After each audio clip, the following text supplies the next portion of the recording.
Cratylus, by Plato, translated by Benjamin Jowett. Part 1. Persons of the Dialogue. Socrates, Hermogenes, Cratylus. Hermogenes. Suppose that we make Socrates a party to the argument. Cratylus. If you please. Hermogenes. I should explain to you, Socrates, that our friend Cratylus has been arguing about names. He says that they are natural and not conventional, not a portion of the human voice which men agree to use, but that there is a truth or correctness in them which is the same for Hellenes as for barbarians. Whereupon I ask him whether his own name of Cratylus is a true name or not, and he answers, Yes. And Socrates? Yes. Then every man's name, as I tell him, is that which he is called?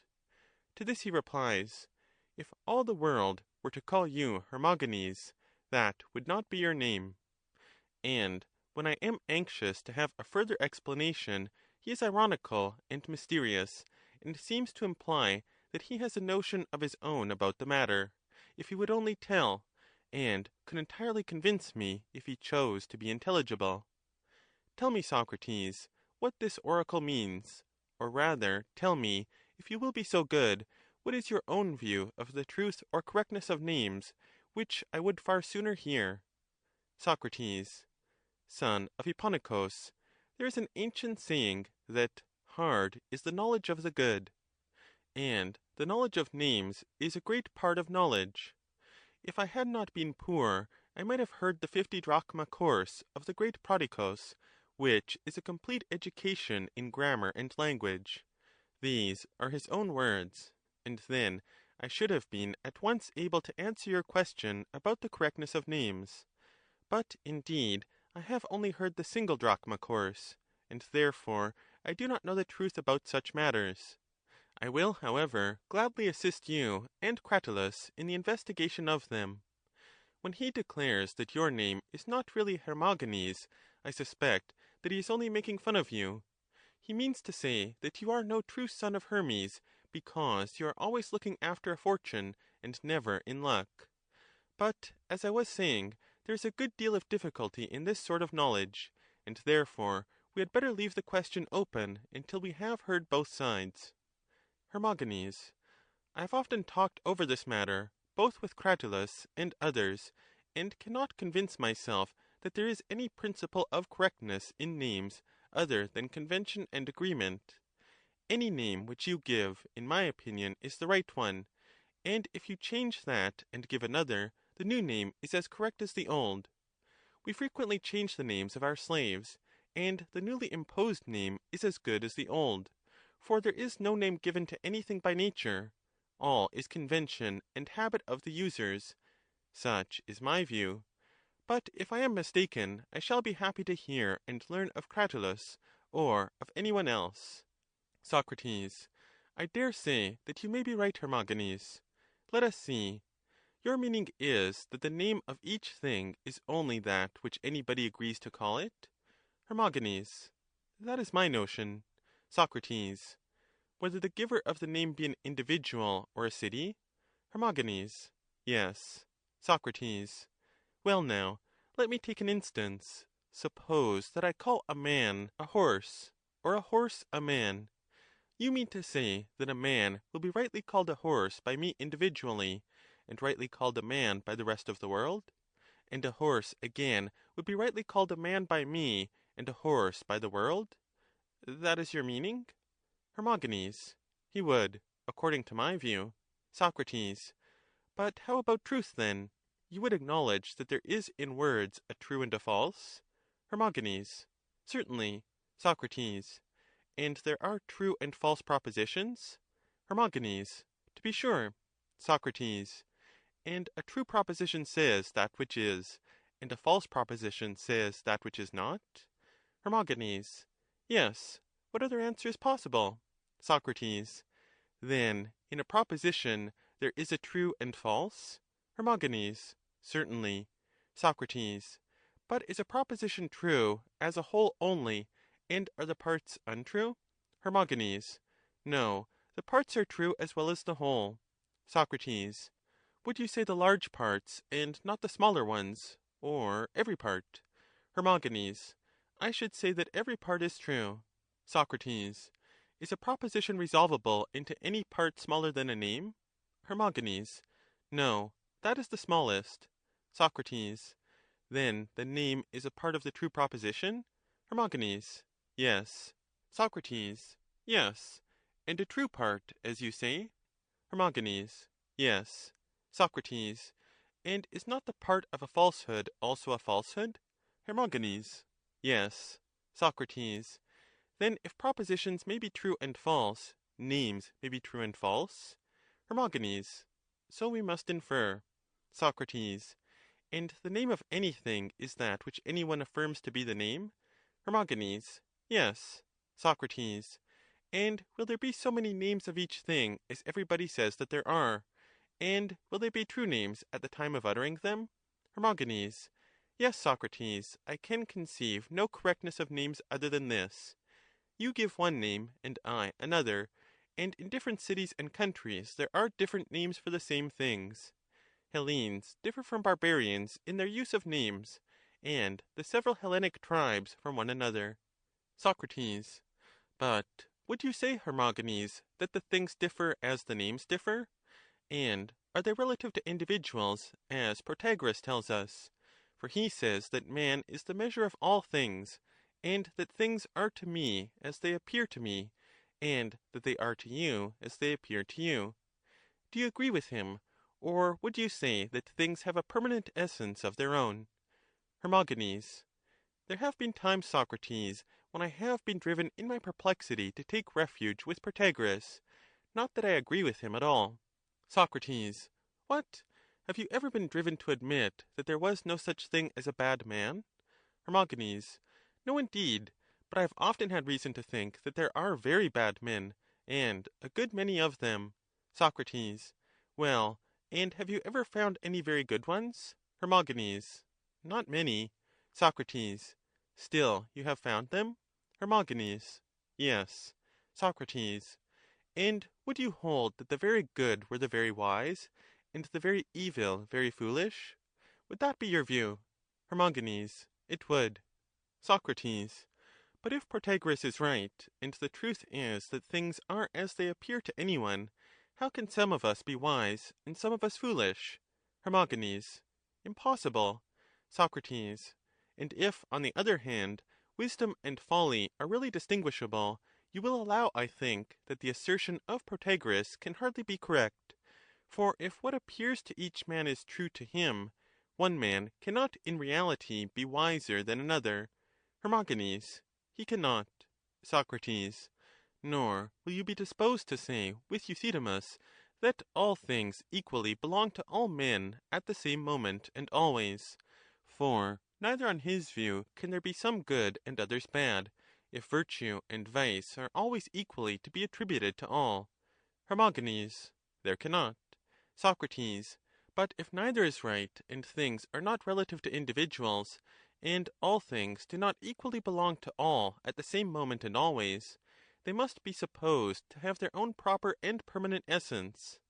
They are not in relation to us, or influenced by us, fluctuating according to our fancy, but they are independent, and maintain to their own essence the relation prescribed by nature.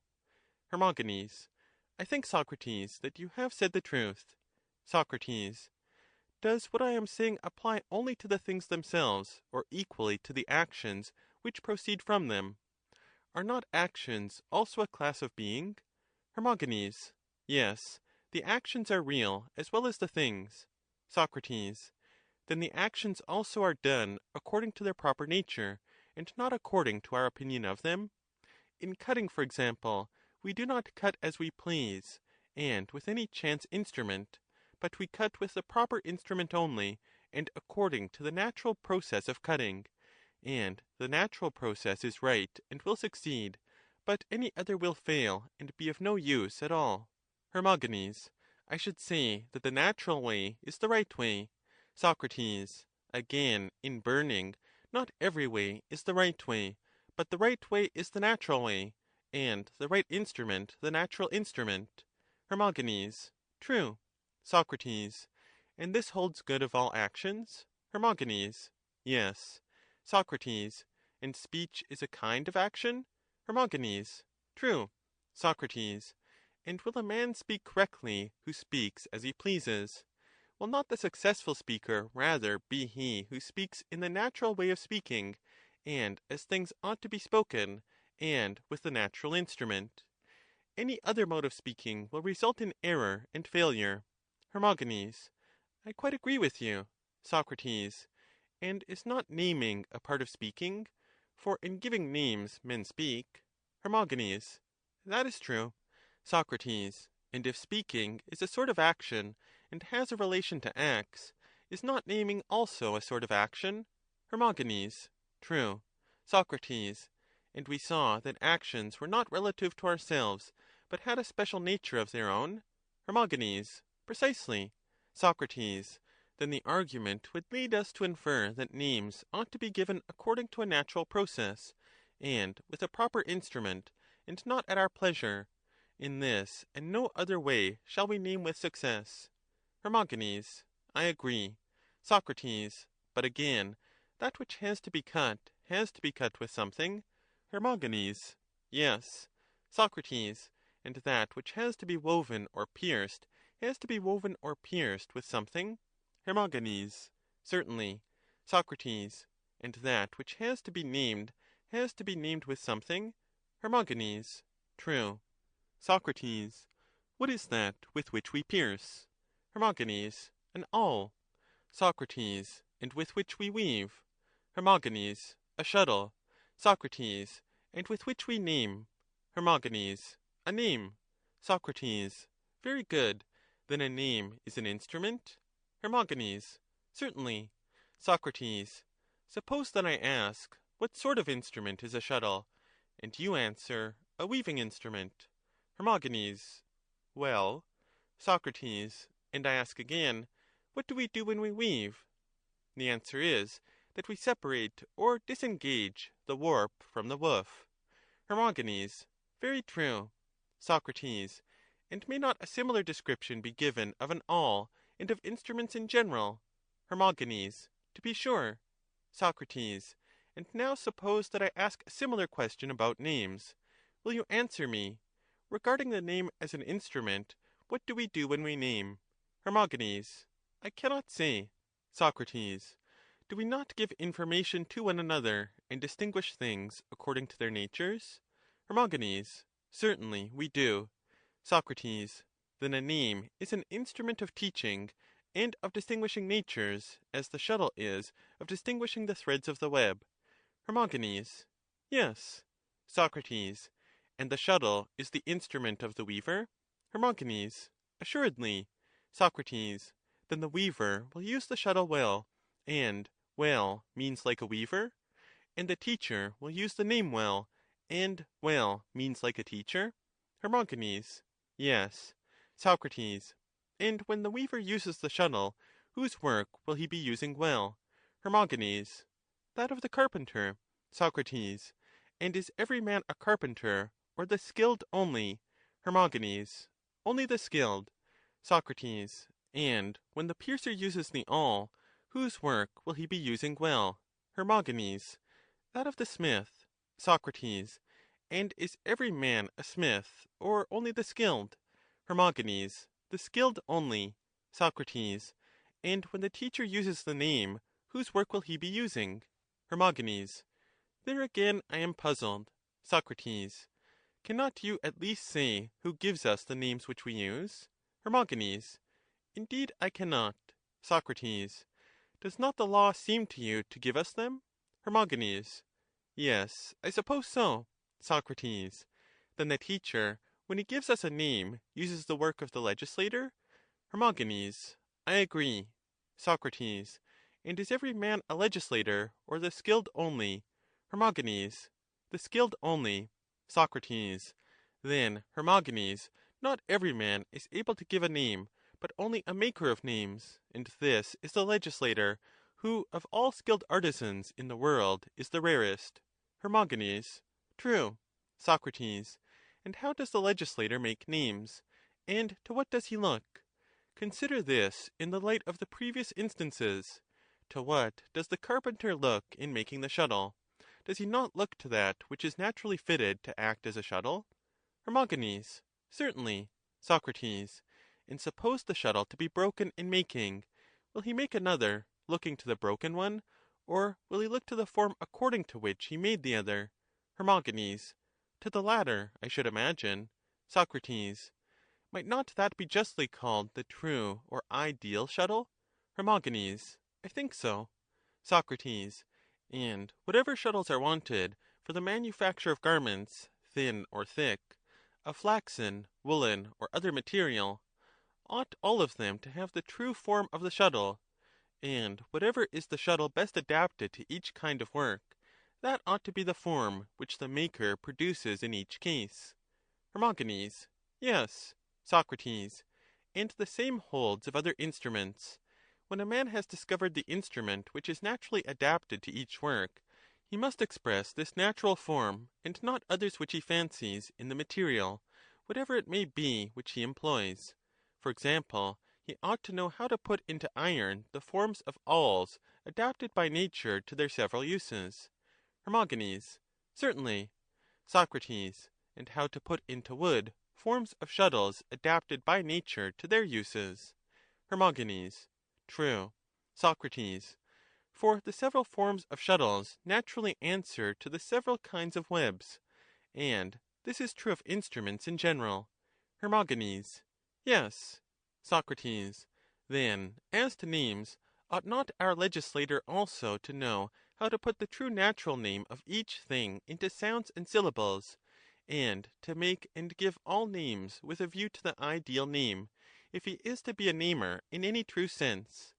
And we must remember that different legislators will not use the same syllables, for neither does every smith, although he may be making the same instrument for the same purpose, make them all of the same iron. The form must be the same, but the material may vary, and still the instrument may be equally good of whatever iron made, whether in Hellas or in a foreign country. There is no difference. Hermogenes. Very true. Socrates. And the legislator, whether he be Hellene or barbarian, is not therefore to be deemed by you a worse legislator, provided he gives the true and proper form of the name in whatever syllables. This or that country makes no matter. Hermogenes. Quite true. Socrates. But who then is to determine whether the proper form is given to the shuttle, whatever sort of wood may be used? The carpenter who makes, or the weaver who is to use them? Hermogenes. I should say, he who is to use them, Socrates. Socrates. And who uses the work of the lyre maker? Will not he be the man who knows how to direct what is being done, and who will know also whether the work is being well done or not? Hermogenes. Certainly. Socrates. And who is he? Hermogenes. The player of the lyre. Socrates. And who will direct the shipwright? Hermogenes. The pilot. Socrates. And who will be best able to direct the legislator in his work, and will know whether the work is well done in this or any other country? Will not the user be the man? Hermogenes. Yes. Socrates. And this is he who knows how to ask questions? Hermogenes. Yes. Socrates. And how to answer them? Hermogenes. Yes. Socrates. And him who knows how to ask and answer you would call a dialectician? Hermogenes. Yes, that would be his name. Socrates. Then the work of the carpenter is to make a rudder, and the pilot has to direct him, if the rudder is to be well made? Hermogenes. True. Socrates. And the work of the legislator is to give names, and the dialectician must be his director if the names are to be rightly given? Hermogenes. That is true. Socrates. Then, Hermogenes, I should imagine this giving of names to be no such light matter as you fancy, or the work of light or chance persons, and Cratylus is right in saying that things have names by nature, and that not every man is an artificer of names, but he only who looks to the name which each thing by nature has, and is able to express the true forms of things in letters and syllables. Hermogenes. I cannot answer you, Socrates, but I find a difficulty in changing my opinion all in a moment, and I think that I should be more readily persuaded if you would show me what this is which you term the natural fitness of names. Socrates. My good Hermogenes, I have none to show. Was I not telling you just now, but you have forgotten, that I knew nothing, and proposing to share the inquiry with you? But now that you and I have talked over the matter, a step has been gained, for we have discovered that names have by nature a truth, and that not every man knows how to give a thing a name. Hermogenes. Very good. Socrates. And what is the nature of this truth or correctness of names? That, if you care to know, is the next question. Hermogenes. Certainly, I care to know. Socrates. Then reflect. Hermogenes. How shall I reflect? Socrates. The true way is to have the assistance of those who know, and you must pay them well, both in money and in thanks. These are the sophists of whom your brother Callias has rather dearly bought the reputation of wisdom. But you have not yet come into your inheritance, and therefore you had better go to him, and beg and entreat him to tell you what he has learnt from Protagoras about the fitness of names. Hermogenes. But how inconsistent should I be, if, whilst repudiating Protagoras and his truth, I were to attach any value to what he and his book affirm? Socrates. Then, if you despise him, you must learn of Homer and the poets. Hermogenes. And where does Homer say anything about names, and what does he say? Socrates. He often speaks of them, notably and nobly, in the places where he distinguishes the different names which gods and men give to the same things.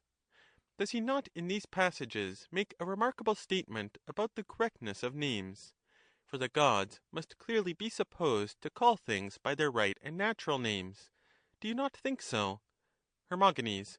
Why, of course they call them rightly, if they call them at all. But to what are you referring? Socrates. Do you not know what he says about the river in Troy, who had a single combat with Hephaestus, whom, as he says, the gods call Xanthus, and men call Scamander? Hermogenes. I remember.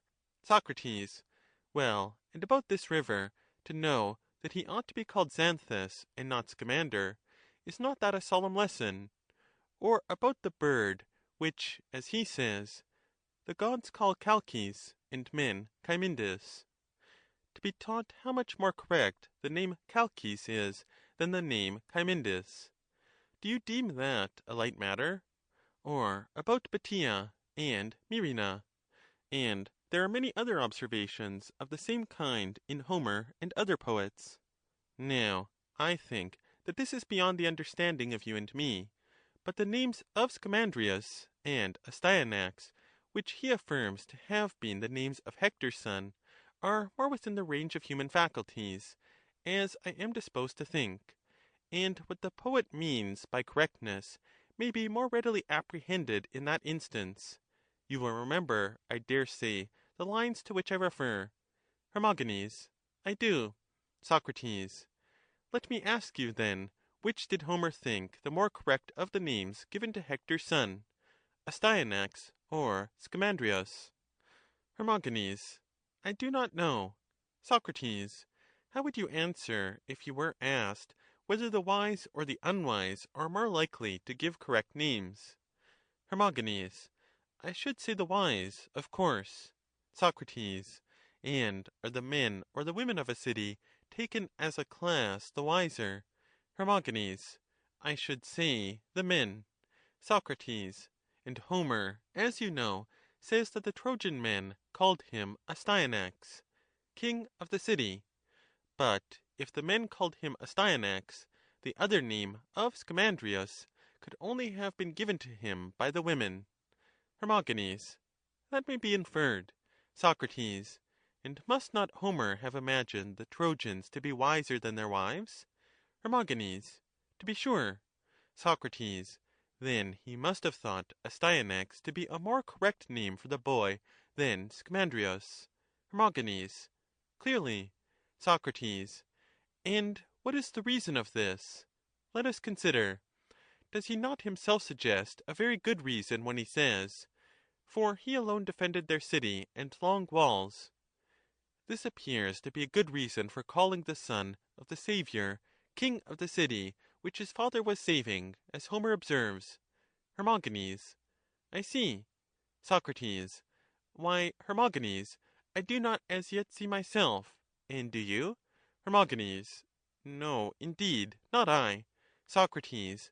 But tell me, friend, did not Homer himself also give Hector his name? Hermogenes. What of that? Socrates. The name appears to me to be very nearly the same as the name of Astyanax. Both are Hellenic, and a king, Anax, and a holder, Hector, have nearly the same meaning, and are both descriptive of a king.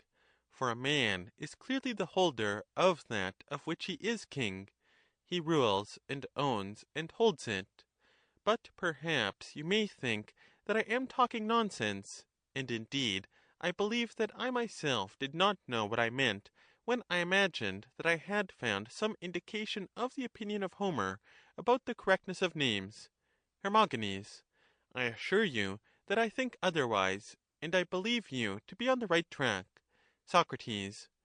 There is reason, I think, in calling the lion's whelp a lion, and the foal of a horse a horse. I am speaking only of the ordinary course of nature, when an animal produces after his kind, and not of extraordinary births. If contrary to nature a horse have a calf, then I should not call that a foal but a calf. Nor do I call any inhuman birth a man, but only a natural birth. And the same may be said of trees and other things. Do you agree with me? Hermogenes.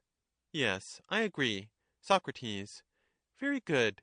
But you had better watch me and see that I do not play tricks with you.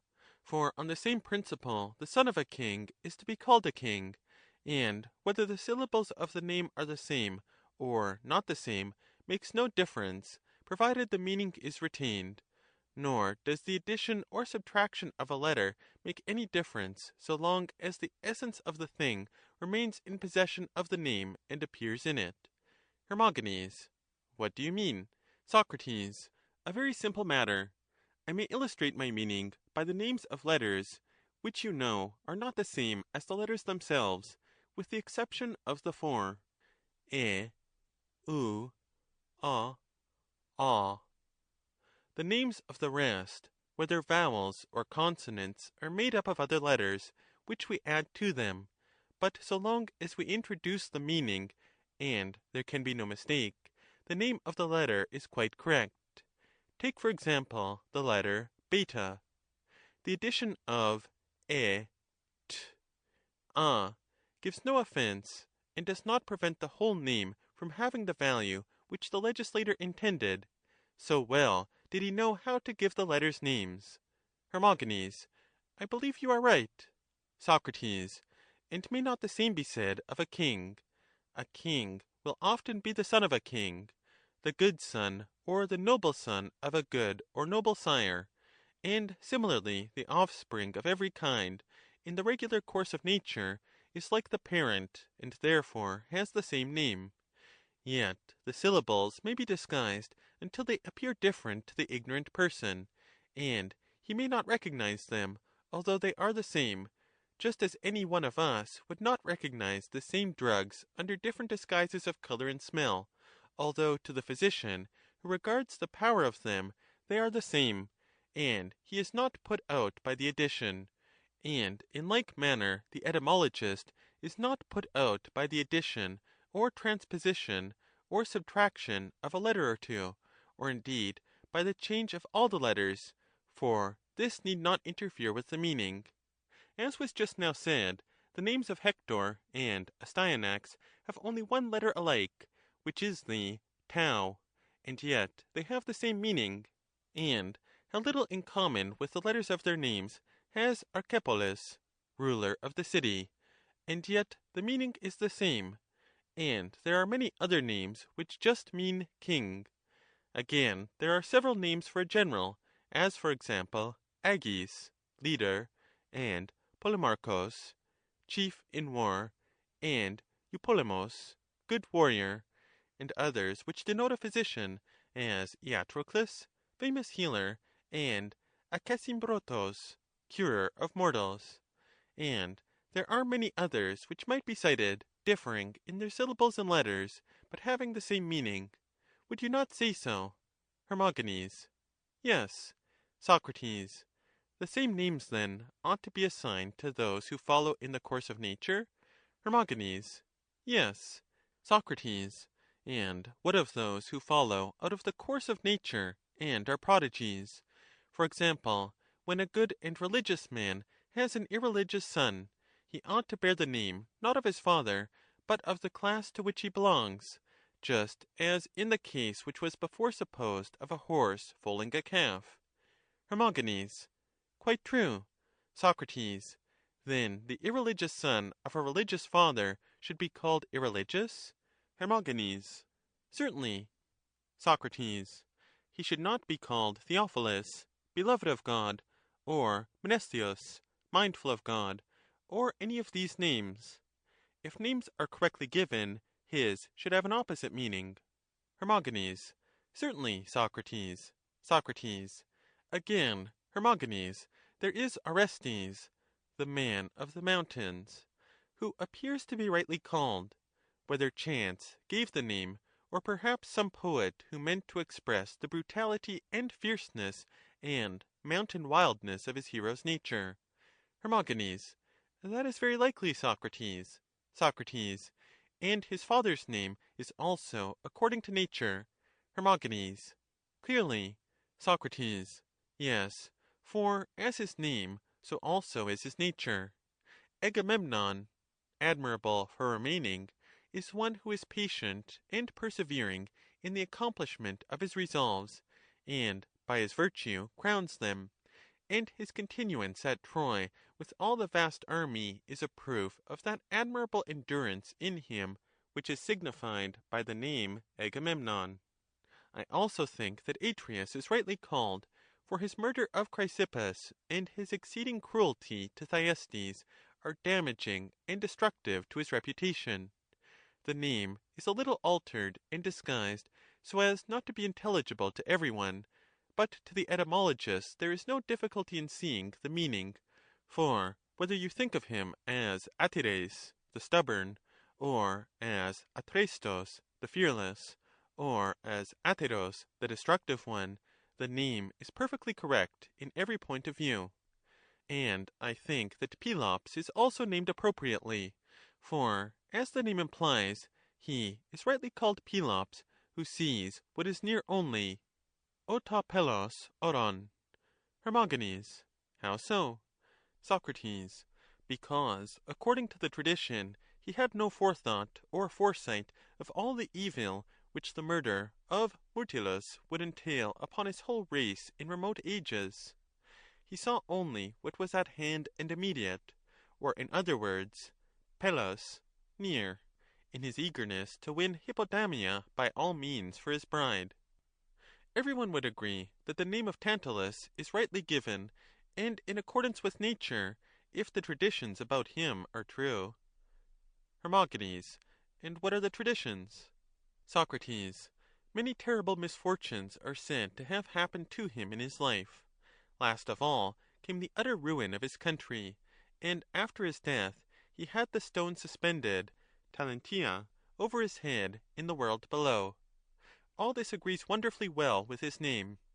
You might imagine that some person who wanted to call him Talentatos, the most weighed down by misfortune, disguised the name by altering it into Tantalus, and into this form, by some accident of tradition, it has actually been transmuted. The name of Zeus, who is his alleged father, has also an excellent meaning, although hard to be understood, because really like a sentence, which is divided into two parts. For some call him Zena, and use the one half, and others, who use the other half, call him Dia. The two together signify the nature of the god, and the business of a name, as we were saying, is to express the nature. For there is none who is more the author of life to us and to all than the Lord and King of all. Wherefore we are right in calling him Zena and Dia, which are one name, although divided, meaning the God through whom all creatures always have life. Dion Zein ai pasi tois zosin uparki. There is an irreverence at first sight in calling him son of Cronus, who is a proverb for stupidity, and we might rather expect Zeus to be the child of a mighty intellect. Which is the fact, for this is the meaning of his father's name, Chronos, quasi, koros. Chorea, to sweep, not in the sense of a youth, but signifying to kathron kai akeraton tu nu, the pure and garnished mind, skiliket, apo tu korin. He, as we are informed by tradition, was begotten of Uranus, rightly so called, apa tu oranta ana, from looking upwards, which, as philosophers tell us, is the way to have a pure mind, and the name Uranus is therefore correct. If I could remember the genealogy of Hesiod, I would have gone on and tried more conclusions of the same sort on the remoter ancestors of the gods. Then I might have seen whether this wisdom, which has come to me all in an instant, I know not whence, will or will not hold good to the end. Hermogenes, you seem to me, Socrates, to be quite like a prophet, newly inspired, and to be uttering oracles. Socrates, yes, Hermogenes, and I believe that I caught the inspiration from the great Euthyphro of the Prospulsion Deme, who gave me a long lecture which commenced at dawn. He talked, and I listened, and his wisdom and enchanting ravishment has not only filled my ears, but taken possession of my soul, and today I shall let his superhuman power work and finish the investigation of names. That will be the thing to do, but tomorrow, if you are so disposed, we will conjure him away, and make a purgation of him, if we can only find some priest or sophist who is skilled in purifications of this sort. Hermogenes, with all my heart, for I am very curious to hear the rest of the inquiry about names. End of Part 1. Socrates, then let us proceed. And where would you have us begin, now that we have got a sort of outline of the inquiry? Are there any names which witness of themselves that they are not given arbitrarily, but have a natural fitness? The names of heroes and of men in general are apt to be deceptive, because they are often called after ancestors with whose names, as we were saying, they may have no business, or they are the expression of a wish, like Eutychides, the son of good fortune, or Sosias, the saviour, or Theophilus, the beloved of God, and others. But I think that we had better leave these, for there will be more chance of finding correctness in the names of immutable essences. There ought to have been more care taken about them when they were named, and perhaps there may have been some more than human power at work occasionally in giving them names. Hermogenes, I think so, Socrates. Socrates, ought we not to begin with the consideration of the gods, and show that they are rightly named gods? Hermogenes, yes, that will be well. Socrates, my notion would be something of this sort. I suspect that the sun, moon, earth, stars, and heaven, which are still the gods of many barbarians, were the only gods known to the aboriginal Hellenes.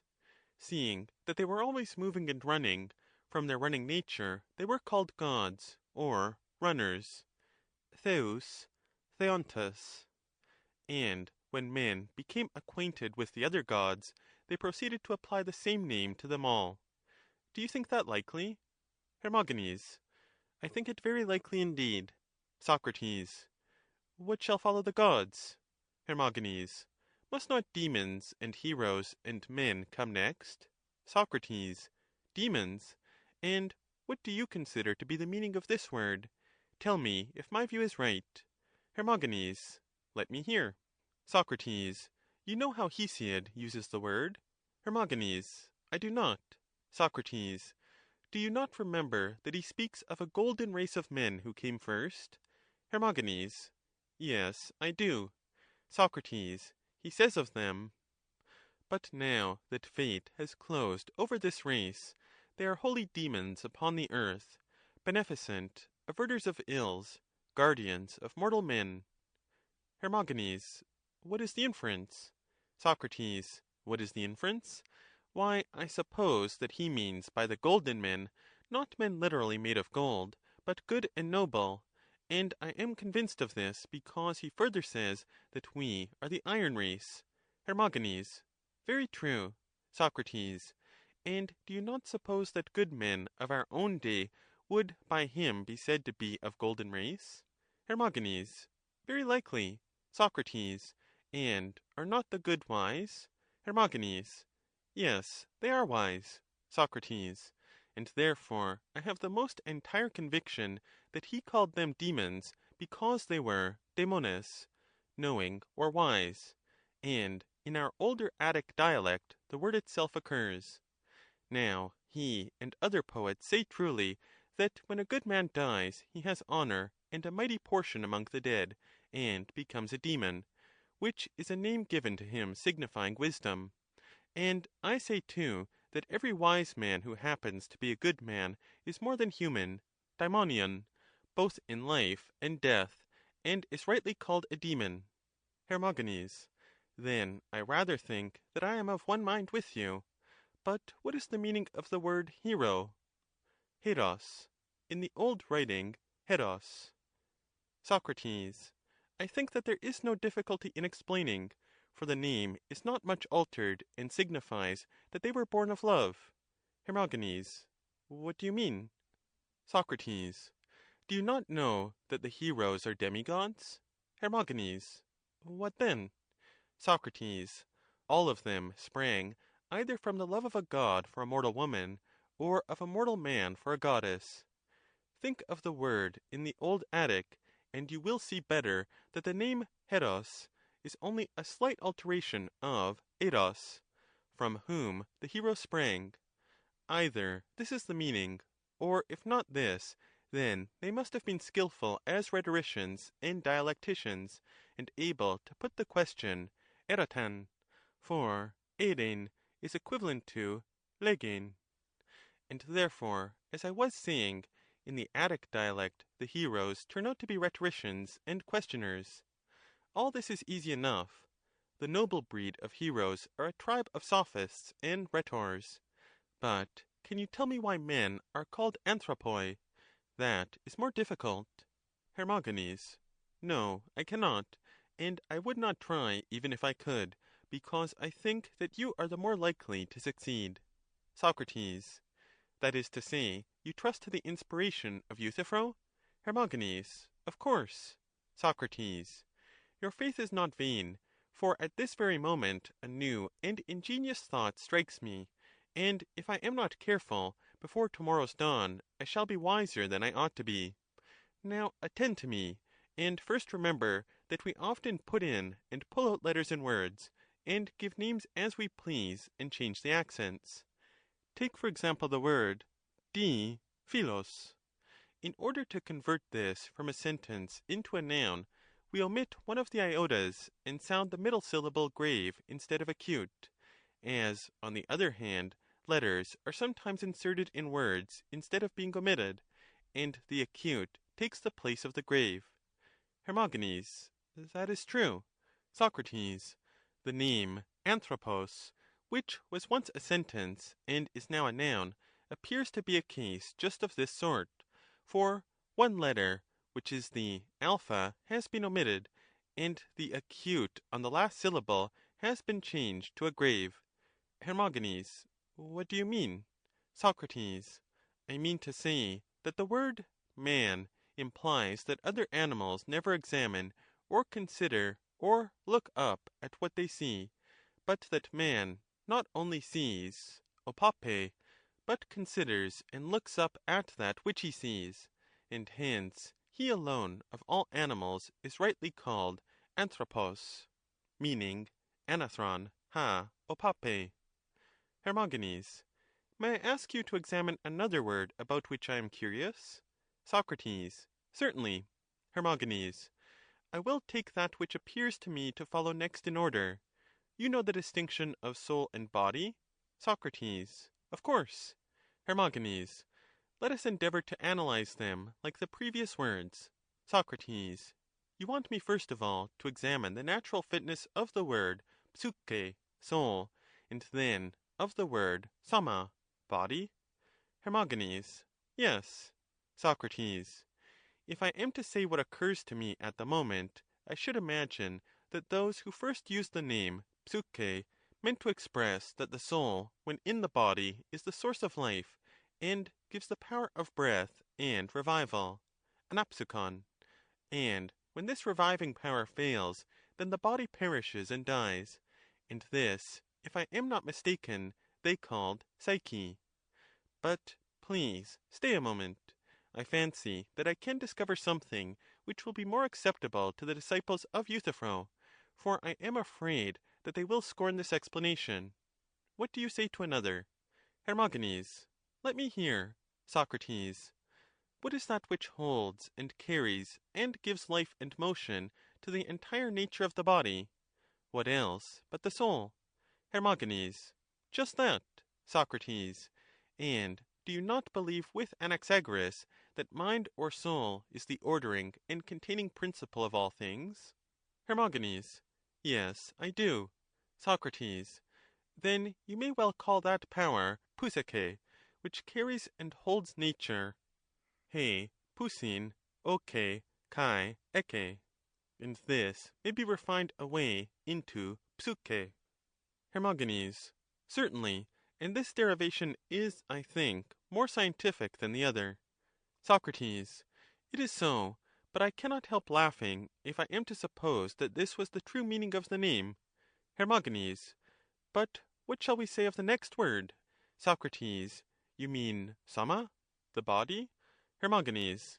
Yes. Socrates. That may be variously interpreted, and yet more variously if a little permutation is allowed. For some say that the body is the grave, sema, of the soul, which may be thought to be buried in our present life; or again the index of the soul, because the soul gives indications to semaine, the body. Probably the Orphic poets were the inventors of the name, and they were under the impression that the soul is suffering the punishment of sin, and that the body is an enclosure or prison in which the soul is incarcerated, kept safe. Sama, sazetai, as the name sama implies, until the penalty is paid. According to this view, not even a letter of the word need be changed. Hermogenes. I think, Socrates, that we have said enough of this class of words. But have we any more explanations of the names of the gods, like that which you were giving of Zeus? I should like to know whether any similar principle of correctness is to be applied to them.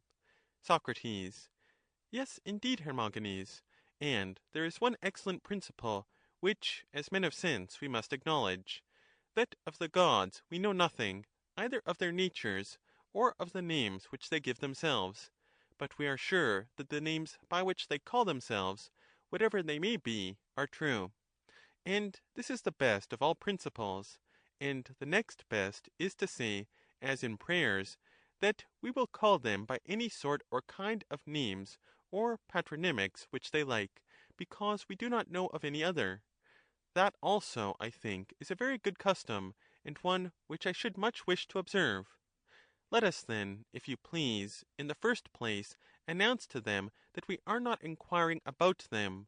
We do not presume that we are able to do so, but we are inquiring about the meaning of men in giving them these names. In this there can be small blame. Hermogenes.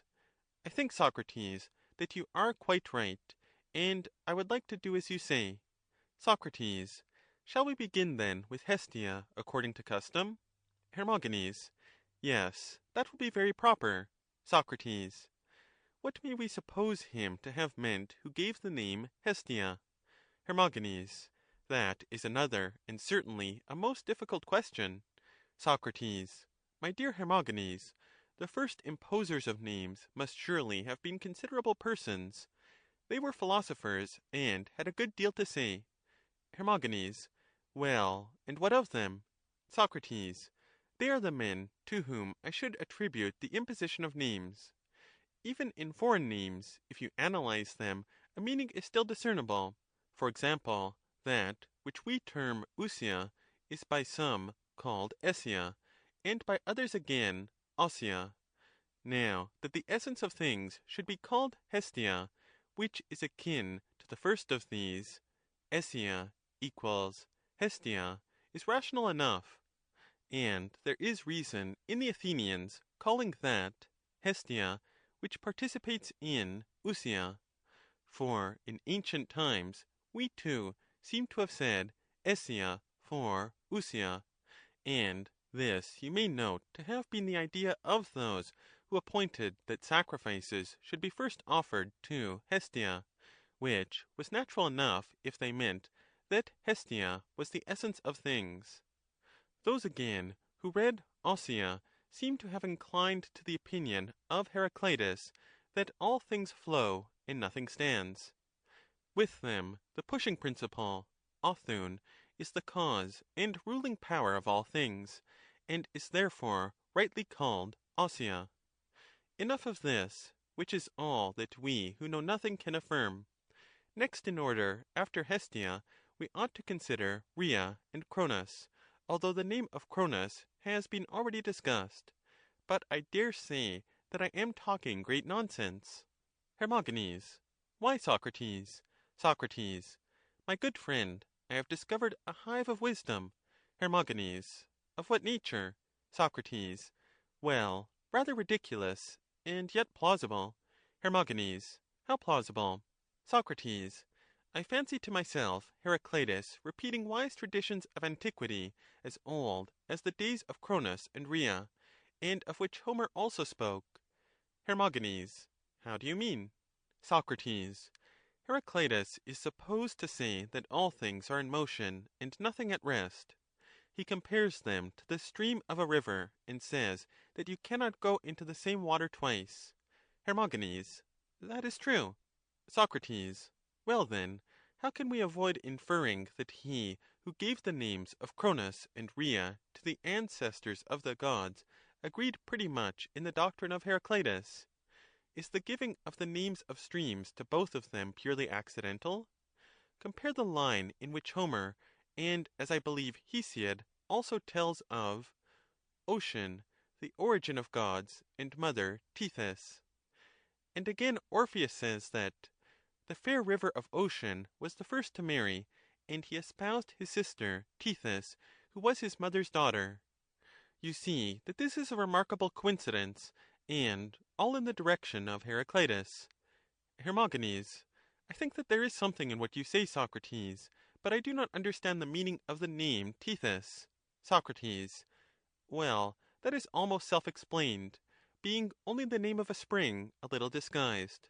For that which is strained and filtered, diatomenon, ethumenon, may be likened to a spring, and the name Tethys is made up of these two words. Hermogenes. The idea is ingenious, Socrates. Socrates. To be sure. But what comes next? Of Zeus we have spoken. Hermogenes. Yes. Socrates. Then let us next take his two brothers, Poseidon and Pluto, whether the latter is called by that or by his other name. Hermogenes. By all means. Socrates. Poseidon is Posidasmos, the chain of the feet.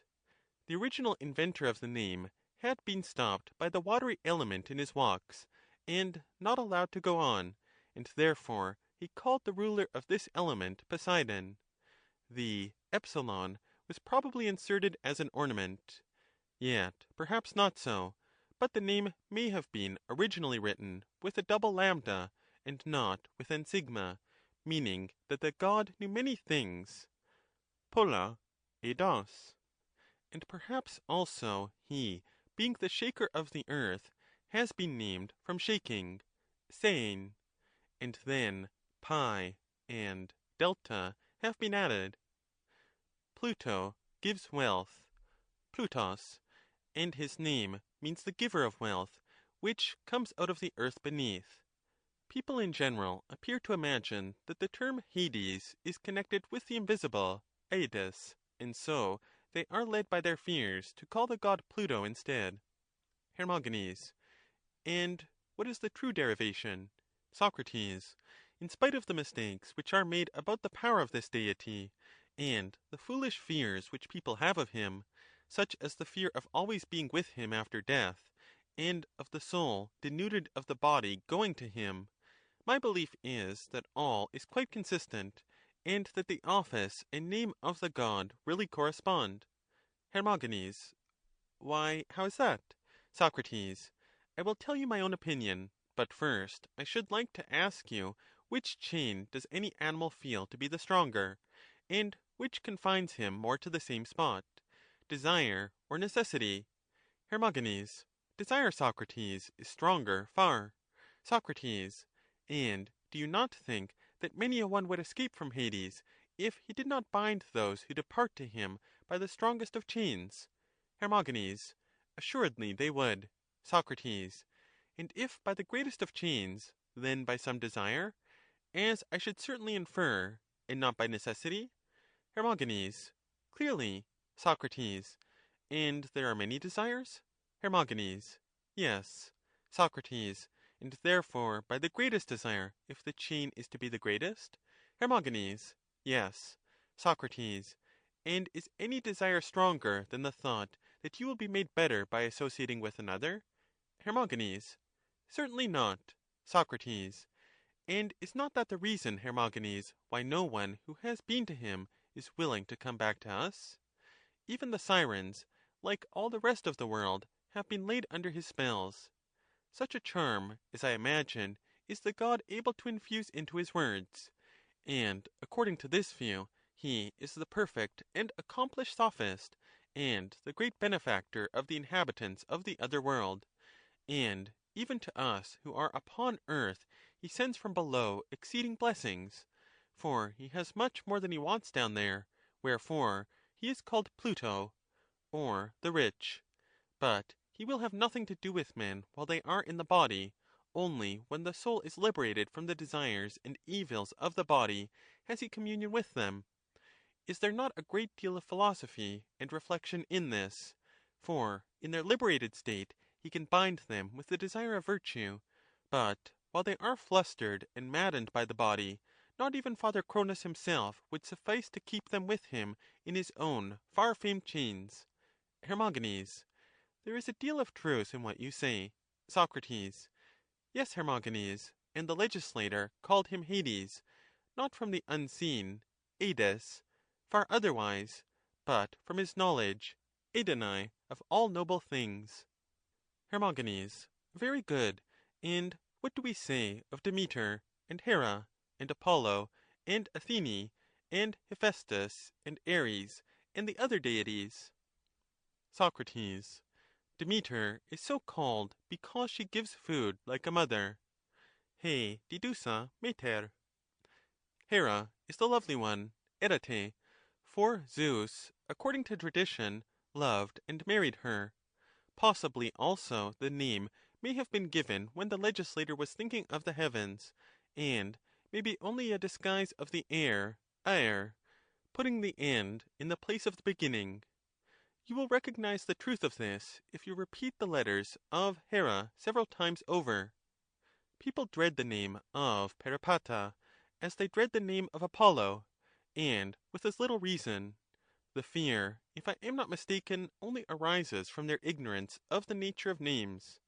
But they go changing the name into Persephone, and they are terrified at this, whereas the new name means only that the goddess is wise, Sope.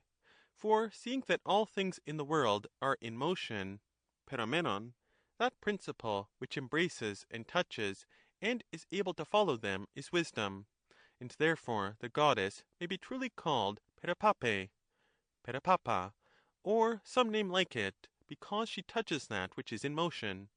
To Perimenu Epaptomene, herein showing her wisdom. and Hades, who is wise, consorts with her, because she is wise. They alter her name into Peripata nowadays, because the present generation care for euphony more than truth. There is the other name, Apollo, which, as I was saying, is generally supposed to have some terrible signification. Have you remarked this fact? Hermogenes. To be sure I have, and what you say is true. Socrates. But the name, in my opinion, is really most expressive of the power of the god. Hermogenes. How so? Socrates. I will endeavor to explain, for I do not believe that any single name could have been better adapted to express the attributes of the god, embracing and in a manner signifying all four of them: music, and prophecy, and medicine, and archery. Hermogenes. That must be a strange name, and I should like to hear the explanation. Socrates. Say rather an harmonious name, as beseems the god of harmony. In the first place, the purgations and purifications which doctors and diviners use, and their fumigations with drugs, magical or medicinal, as well as their washings and lustral sprinklings, have all one and the same object, which is to make a man pure, both in body and soul. Hermogenes. Very true. Socrates. And is not Apollo the purifier, and the washer, and the absolver from all impurities? Hermogenes. Very true. Socrates.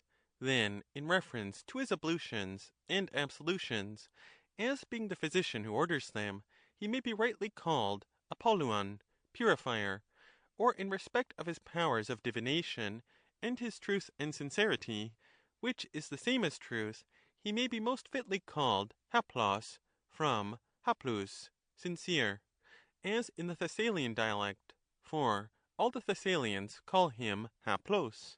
Also he is Aibalon, always shooting, because he is a master archer who never misses. Or again, the name may refer to his musical attributes, and then, as in Akoluthos and Akoitis, and in many other words, the alpha is supposed to mean together, so the meaning of the name Apollo will be moving together, whether in the poles of heaven, as they are called, or in the harmony of song, which is termed concord, because he moves all together by an harmonious power, as astronomers and musicians ingeniously declare. And he is the god who presides over harmony and makes all things move together, both among gods and among men. And as in the words akoluthos and akoitis, the alpha is substituted for an omicron, so the name Apollon is equivalent to homopollon, only the second lambda is added in order to avoid the ill-omened sound of destruction, Apollon. Now, the suspicion of this destructive power still haunts the minds of some who do not consider the true value of the name, which, as I was saying just now, has reference to all the powers of the god, who is the single one, the ever-darting, the purifier, the mover together. Haplus, Aibalon, Apolluon, Demopollon. The name of the Muses and of music would seem to be derived from their making philosophical enquiries, Mosthai, and Leto is called by this name because she is such a gentle goddess, and so willing, Ethelimon, to grant our requests. Or her name may be Letho, as she is often called by strangers.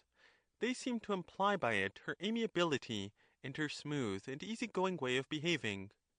Artemis is named from her healthy, Artemis, well-ordered nature, and because of her love of virginity, perhaps because she is a proficient in virtue, arete, and perhaps also as hating intercourse of the sexes, ton eraton misesasa.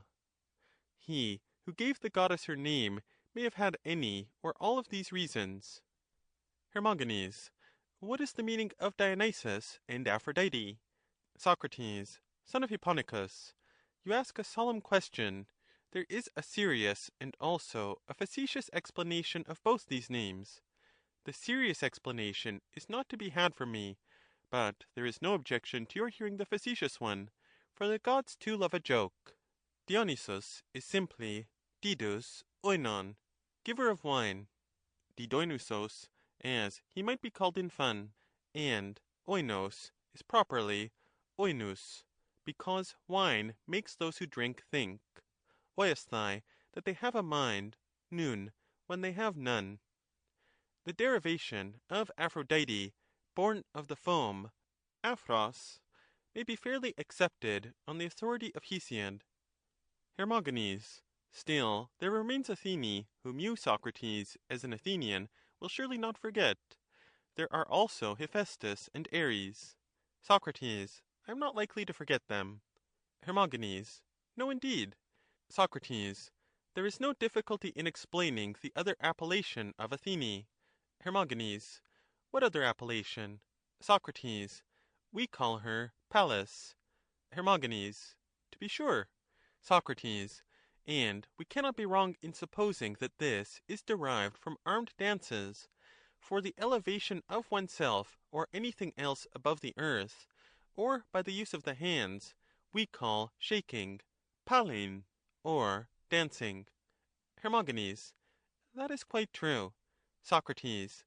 Then that is the explanation of the name Pallas? Hermogenes. Yes, but what do you say of the other name? Socrates. Athene? Hermogenes. Yes. Socrates. That is a graver matter, and there, my friend, the modern interpreters of Homer may, I think, assist in explaining the view of the ancients. For most of these in their explanations of the poet assert that he meant by Athene mind, nous, and intelligence, dianoia, and the maker of names appears to have had a singular notion about her, and indeed calls her by a still higher title, divine intelligence, theou noisis, as though he would say, this is she who has the mind of God, theanoa, using alpha as a dialectical variety for eta, and taking away iota and sigma. Perhaps, however, the name theonoi may mean she who knows divine things, theia nousa, better than others. Nor shall we be far wrong in supposing that the author of it wished to identify this goddess with moral intelligence, en ethe noisin, and therefore gave her the name Aethonoi, which, however, either he or his successors have altered into what they thought a nicer form, and call her Athene. Hermogenes. But what do you say of Hephaestus? Socrates. Speak you of the princely lord of light? Theos histora? Hermogenes. Surely. Socrates. Hephaestos is Phaistos, and has added the eta by attraction. That is obvious to anybody. Hermogenes. That is very probable, until some more probable notion gets into your head. Socrates. To prevent which you had better ask what is the derivation of Ares. Hermogenes. What is Ares? Socrates. Ares may be called, if you will, from his manhood, aren, and manliness, or, if you please, from his hard and unchangeable nature, which is the meaning of aratos. The latter is a derivation in every way appropriate to the god of war. Hermogenes. Very true. Socrates. And now, by the gods, let us have no more of the gods, for I am afraid of them. Ask about anything but them, and thou shalt see how the steeds of Euthyphro can prance. Hermogenes. Only one more god. I should like to know about Hermes, of whom I am said not to be a true son. Let us make him out, and then I shall know whether there is any meaning in what Cratylus says. Socrates.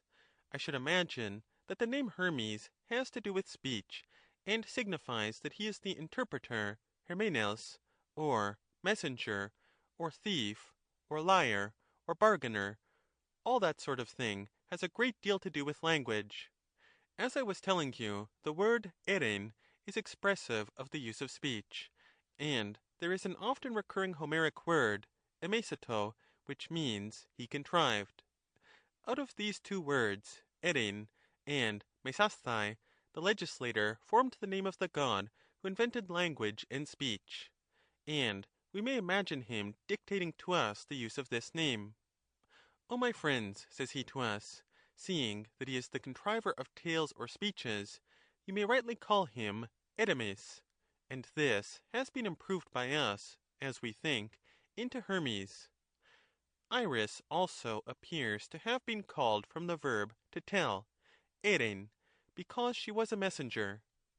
Hermogenes, then I am very sure that Cratylus was quite right in saying that I was no true son of Hermes. Hermogenes, for I am not a good hand at speeches. Socrates, there is also reason, my friend, in Pan being the double-formed son of Hermes. Hermogenes, how do you make that out? Socrates, as you are aware, speech signifies all things, Pan, and is always making them go round in a circle, and has two forms, true and false. Hermogenes, certainly. Socrates, is not the truth that is in him the smooth or sacred form which dwells above among the gods, whereas falsehood dwells among men below, and is rough like the goat of tragedy? For tales and falsehoods have generally to do with the tragic or goatish life, and tragedy is the place of them. Hermogenes, very true. Socrates, then surely Pan, who is the declarer of all things, Pan, and the perpetual mover, Polon, of all things, is rightly called Ipollos, goatherd, he being the two-formed son of Hermes, smooth in his upper part, and rough and goat-like in his lower regions. And as the son of Hermes, he is speech, or the brother of speech, and that brother should be like brother is no marvel. But, as I was saying, my dear Hermogenes, let us get away from the gods. Hermogenes, from these sort of gods, by all means, Socrates. And of part 2 words. Hermogenes, but why should we not discuss another kind of gods, the sun, moon, stars, earth, ether, air, fire, water, the seasons, and the year? Socrates, you impose a great many tasks upon me. Still, if you wish, I will not refuse. Hermogenes, you will oblige me. Socrates, how would you have me begin? Shall I take first of all him whom you mentioned first, the sun? Hermogenes, very good. Socrates, the origin of the sun will probably be clearer in the Doric form, for the Dorians call him Halios, and this name is given to him because when he rises he gathers halizoi, men together, or because he is always rolling in his course, elein, eon, about the earth, or from aiolin, of which the meaning is the same as poikilein, to variegate, because he variegates the productions of the earth. Hermogenes, but what is Selene, the moon? Socrates, that name is rather unfortunate for Anaxagoras. Hermogenes, how so? Socrates, the word seems to forestall his recent discovery that the moon receives her light from the sun. Hermogenes, why do you say so? Socrates, the two words, selos, brightness, and phos, light, have much the same meaning? Hermogenes, yes. Socrates, this light about the moon is always new, neon, and always old, henon, if the disciples of Anaxagoras say truly. For the sun in his revolution always adds new light, and there is the old light of the previous month. Hermogenes, very true. Socrates, the moon is not unfrequently called Selenia. Hermogenes, true. Socrates, and as she has a light which is always old and always new, henon, neon, she may very properly have the name Selenon Eoea, and this, when hammered into shape, becomes Selenia. Hermogenes, a real dithyrambic sort of name that, Socrates. But what do you say of the month and the stars? Socrates, mes, month, is called from meusthai, to lessen. Because suffering diminution, the name of astra, stars, seems to be derived from astrape, which is an improvement on anastrope, signifying the upsetting of the eyes, anastrephein, oppa. Hermogenes, what do you say of pur, fire, and hudar, water? Socrates, I am at a loss how to explain pur. Either the muse of Euthyphro has deserted me, or there is some very great difficulty in the word. Please, however, to note the contrivance which I adopt whenever I am in a difficulty of this sort. Hermogenes, what is it? Socrates, I will tell you, but I should like to know first whether you can tell me what is the meaning of the word pur. Hermogenes, indeed, I cannot. Socrates, shall I tell you what I suspect to be the true explanation of this and several other words? My belief is that they are of foreign origin, for the Hellenes, especially those who were under the dominion of the barbarians, often borrowed from them. Hermogenes, what is the inference? Socrates, why, you know that any one who seeks to demonstrate the fitness of these names according to the Hellenic language, and not according to the language from which the words are derived, is rather likely to be at fault. Hermogenes, yes, certainly. Socrates, well then, consider whether this poor is not foreign. For the word is not easily brought into relation with the Hellenic tongue, and the Phrygians may be observed to have the same word slightly changed, just as they have hudar, water, and kunas, dogs, and many other words. Hermogenes, that is true. Socrates, any violent interpretations of the words should be avoided, for something to say about them may easily be found. And thus I get rid of pur and hudar. Aer, air, Hermogenes, may be explained as the element which raises, aere, things from the earth, or as ever-flowing, aere, or because the flux of the air is wind, and the poets call the winds air blasts, aitai. He who uses the term may mean, so to speak, air flux, aitorun, in the sense of wind flux, pneumatorun, and because this moving wind may be expressed by either term, he employs the word air. Aer equals aites rhea. Aether, ether, I should interpret as aether. This may be correctly said, because this element is always running in a flux about the air. I, the, peri, ton, era, rheon. The meaning of the word ge, earth, comes out better when in the form of Gaia, for the earth may be truly called mother. Gaia, genetera. As in the language of Homer, gegasi means gegenesthai. Hermogenes, good. Socrates, what shall we take next? Hermogenes, there are auri, the seasons, and the two names of the year, eniautos and etos. Socrates, the auri should be spelt in the old Attic way if you desire to know the probable truth about them. They are rightly called horai because they divide horizusin, the summers and winters, and winds and the fruits of the earth.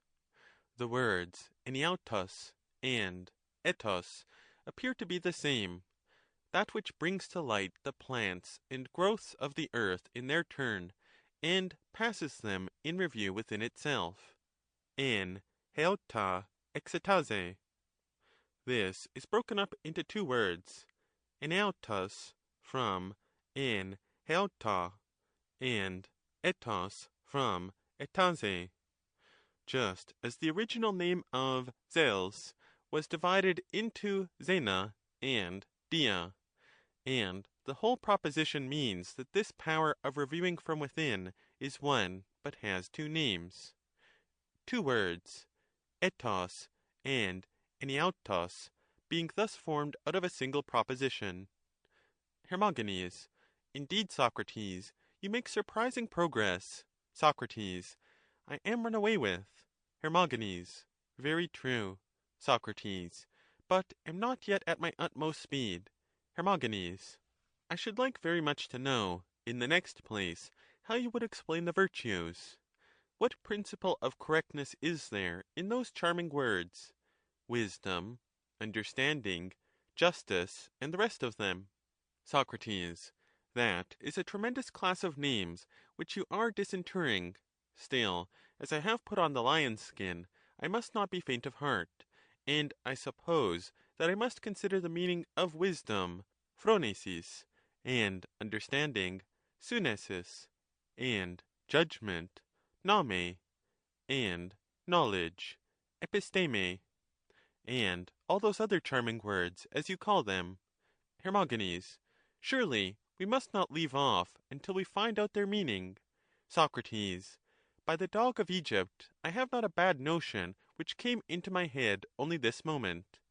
I believe that the primeval givers of names were undoubtedly like too many of our modern philosophers, who, in their search after the nature of things, are always getting dizzy from constantly going round and round, and then they imagine that the world is going round and moving in all directions, and this appearance, which arises out of their own internal condition, they suppose to be a reality of nature.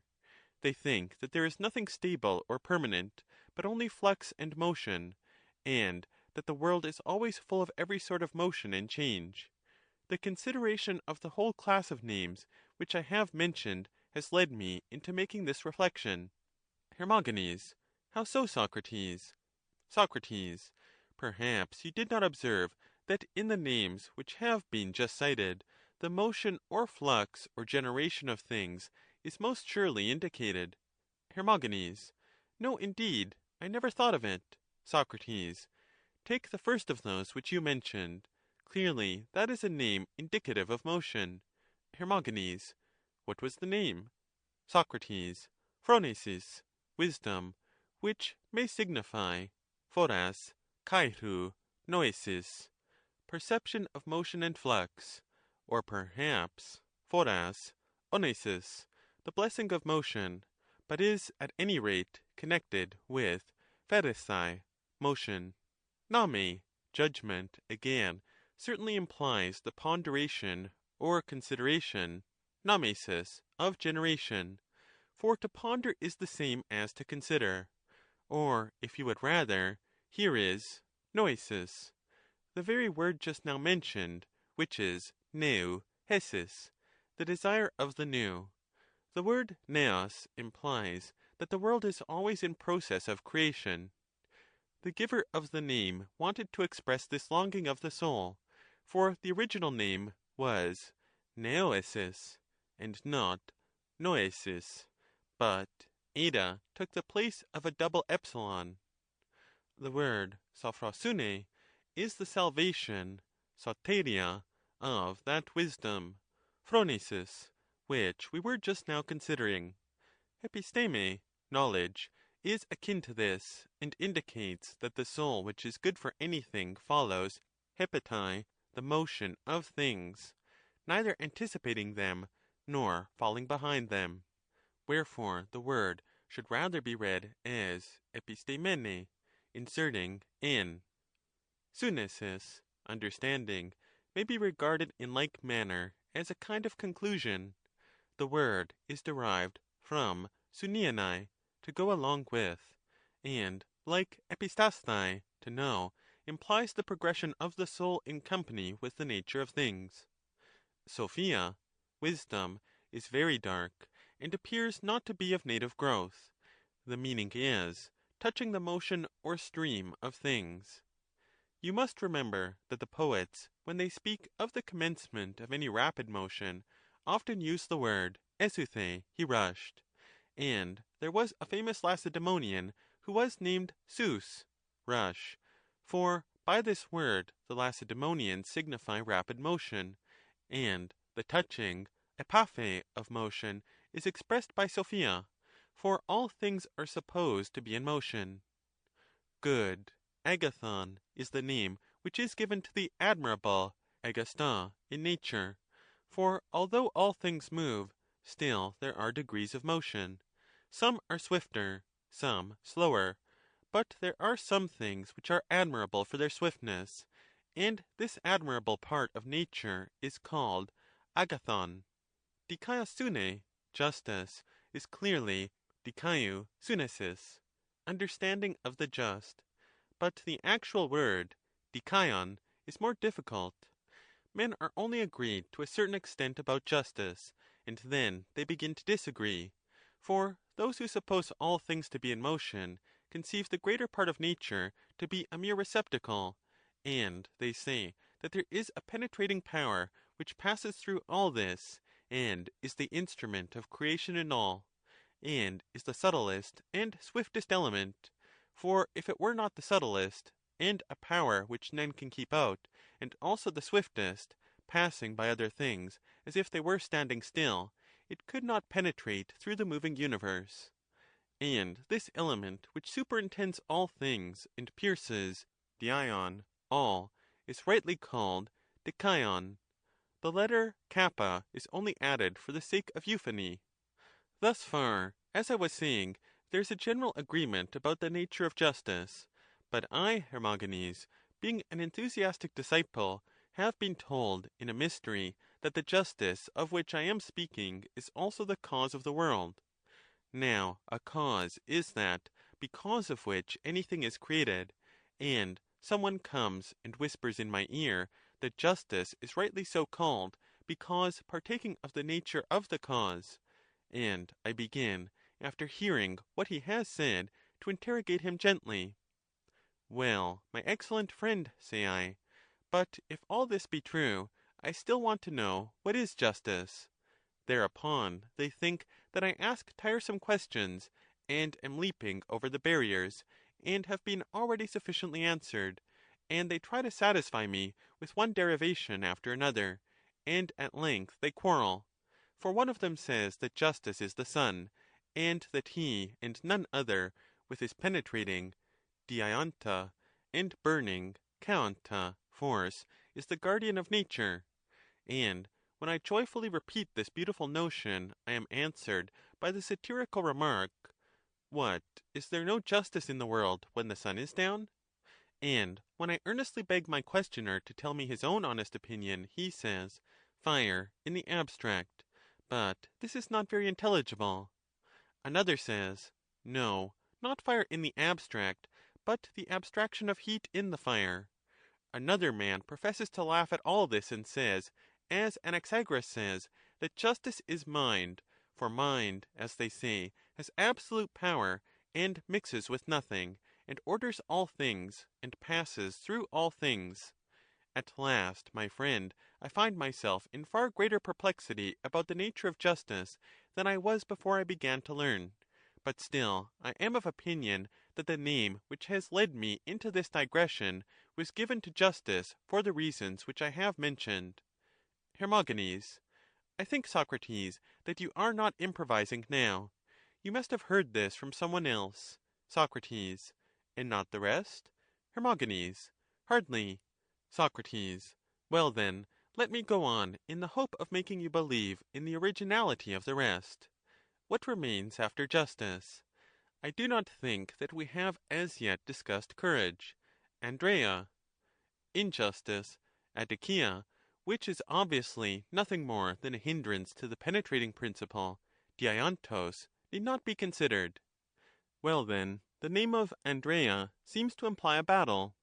This battle is in the world of existence, and according to the doctrine of flux, is only the counterflux, enantia proe. If you extract the delta from Andrea, the name at once signifies the thing, and you may clearly understand that Andrea is not the stream opposed to every stream, but only to that which is contrary to justice, for otherwise courage would not have been praised. The words arein, male, and aner, man, also contain a similar allusion to the same principle of the upward flux. Te ana proe. Gune, woman, I suspect to be the same word as gone, birth. Thelu, female, appears to be partly derived from thele, the teat, because the teat is like rain, and makes things flourish, tethylene. Hermogenes. That is surely probable. Socrates. Yes, and the very word, thalein, to flourish, seems to figure the growth of youth, which is swift and sudden ever, and this is expressed by the legislator in the name, which is a compound of thein, running, and halesthai, leaping. Pray observe how I gallop away when I get on smooth ground. There are a good many names, generally thought to be of importance, which have still to be explained. Hermogenes. True. Socrates. There is the meaning of the word techne, art, for example. Hermogenes. Very true.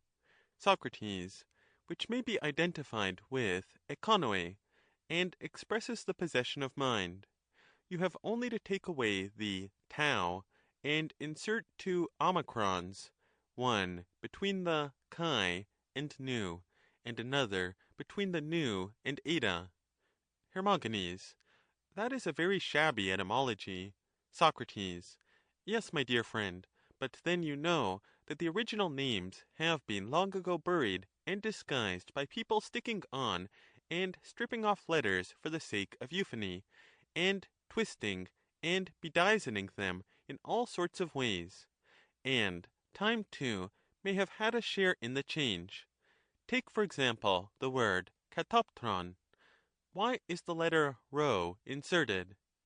This must surely be the addition of some one who cares nothing about the truth, but thinks only of putting the mouth into shape. And the additions are often such that at last no human being can possibly make out the original meaning of the word. Another example is the word sphinx, sphygos, which ought properly to be sphinx, phygos. And there are other examples. Hermogenes. That is quite true, Socrates. Socrates. And yet, if you are permitted to put in and pull out any letters which you please, names will be too easily made, and any name may be adapted to any object. Hermogenes. True. Socrates. Yes, that is true, and therefore a wise dictator like yourself should observe the laws of moderation and probability. Hermogenes. Such is my desire. Socrates. And mine too, Hermogenes. But do not be too much of a precision, or you will unnerve me of my strength. When you have allowed me to add mechane, contrivance, to techne, art, I shall be at the top of my bent, for I conceive mechane to be a sign of great accomplishment. Anein. For mekos has the meaning of greatness, and these two, mekos and anein, make up the word mechane. But, as I was saying, being now at the top of my bent, I should like to consider the meaning of the two words arete, virtue, and kakia, vice. Arete I do not as yet understand, but kakia is transparent, and agrees with the principles which preceded. For all things being in flux, ionton, kakia is kakos ion, going badly. And this evil motion when existing in the soul has the general name of kakia, or vice, specially appropriated to it. The meaning of kakos ioni may be further illustrated by the use of delia, cowardice, which ought to have come after Andrea, but was forgotten, and, as I fear, is not the only word which has been passed over. Delia signifies that the soul is bound with a strong chain, desmos, for lion means strength, and therefore delia expresses the greatest and strongest bond of the soul, and aporia, difficulty, is an evil of the same nature, from alpha, not, and porolesthai, to go, like anything else which is an impediment to motion and movement. Then the word kakia appears to mean kakos ianai, or going badly, or limping and halting, of which the consequence is that the soul becomes filled with vice, and if kakia is the name of this sort of thing, arete will be the opposite of it, signifying in the first place ease of motion, then that the stream of the good soul is unimpeded, and has therefore the attribute of ever flowing without let or hindrance, and is therefore called arete, or more correctly, airete, ever flowing, and may perhaps have had another form, hairete, eligible, indicating that nothing is more eligible than virtue, and this has been hammered into arete. I dare say that you will deem this to be another invention of mine, but I think that if the previous word, kakia, was right, then arete is also right. Hermogenes. But what is the meaning of kakon, which has played so great a part in your previous discourse? Socrates. That is a very singular word, about which I can hardly form an opinion, and therefore I must have recourse to my ingenious device. Hermogenes. What device? Socrates. The device of a foreign origin, which I shall give to this word also. Hermogenes. Very likely you are right. But suppose that we leave these words, and endeavor to see the rationale of kalon and aiskron. Socrates. The meaning of aiskron is evident, being only ai, iskon, hrois, always preventing from flowing, and this is in accordance with our former derivations. For the name-giver was a great enemy to stagnation of all sorts, and hence he gave the name aiskorun to that which hindered the flux, ai, iskon, hrun, and this is now beaten together into aiskron. Hermogenes. But what do you say of kalon? Socrates. That is more obscure, yet the form is only due to the quantity, and has been changed by altering omicron upsilon into omicron. Hermogenes. What do you mean? Socrates. This name appears to denote mind. Hermogenes. How so? Socrates.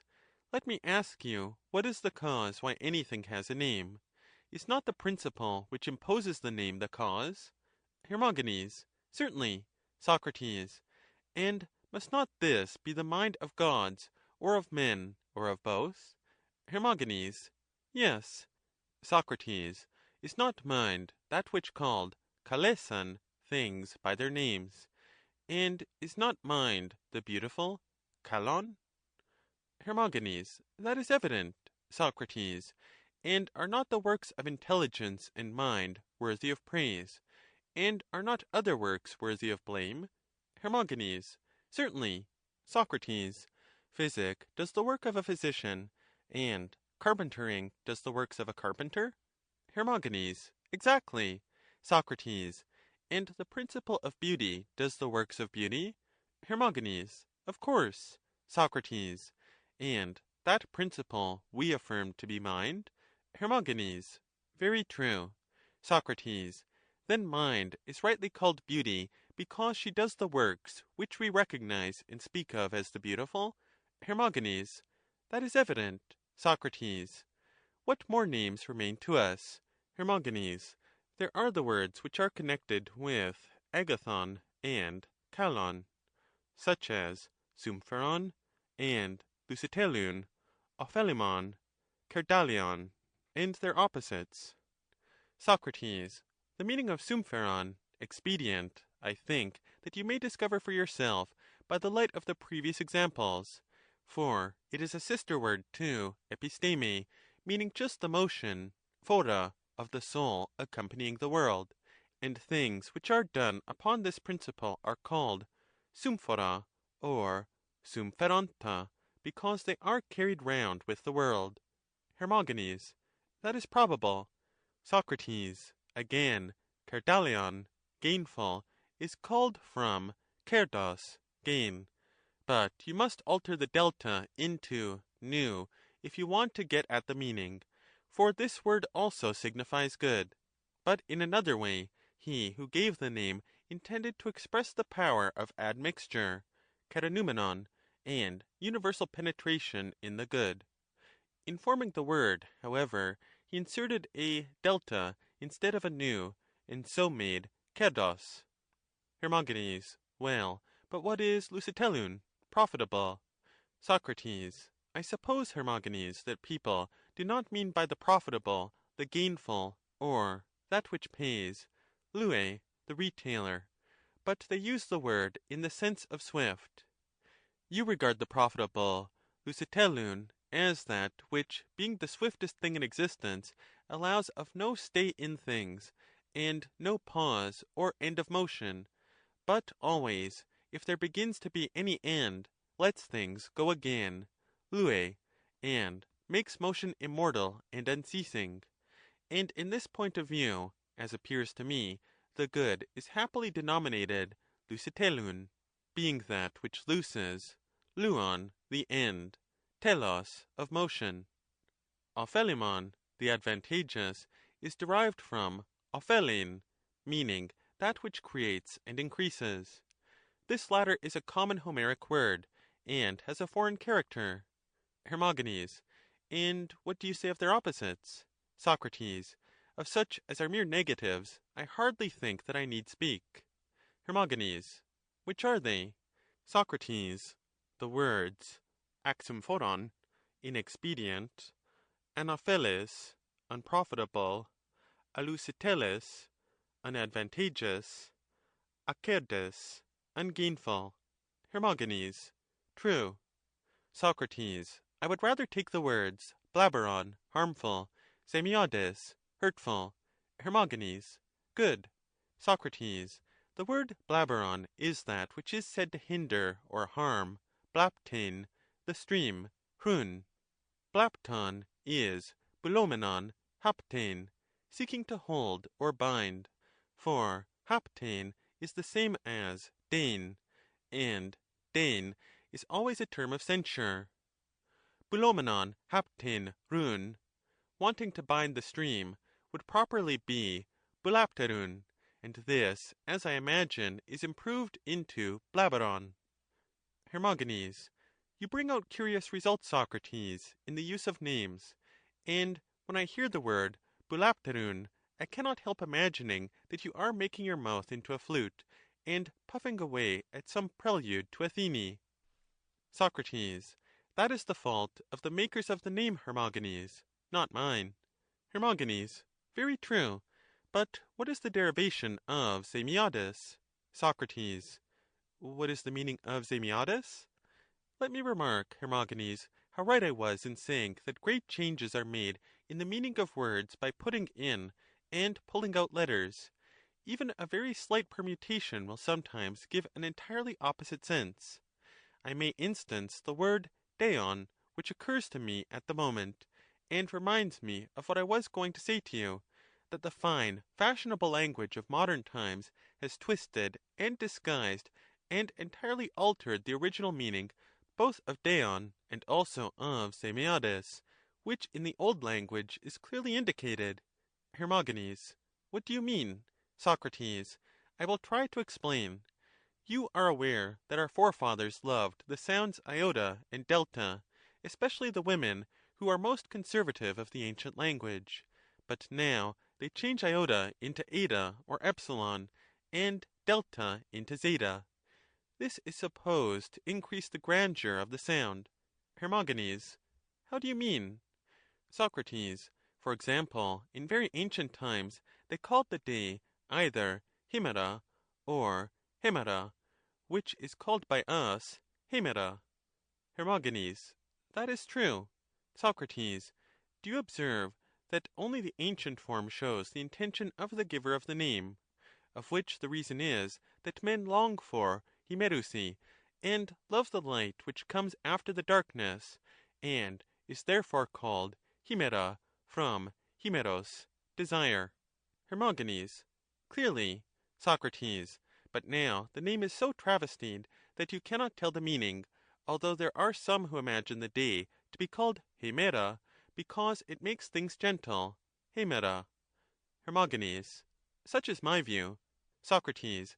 And do you know that the ancients said duogon, and not zugon? Hermogenes. They did so. Socrates. And zugon, yoke, has no meaning.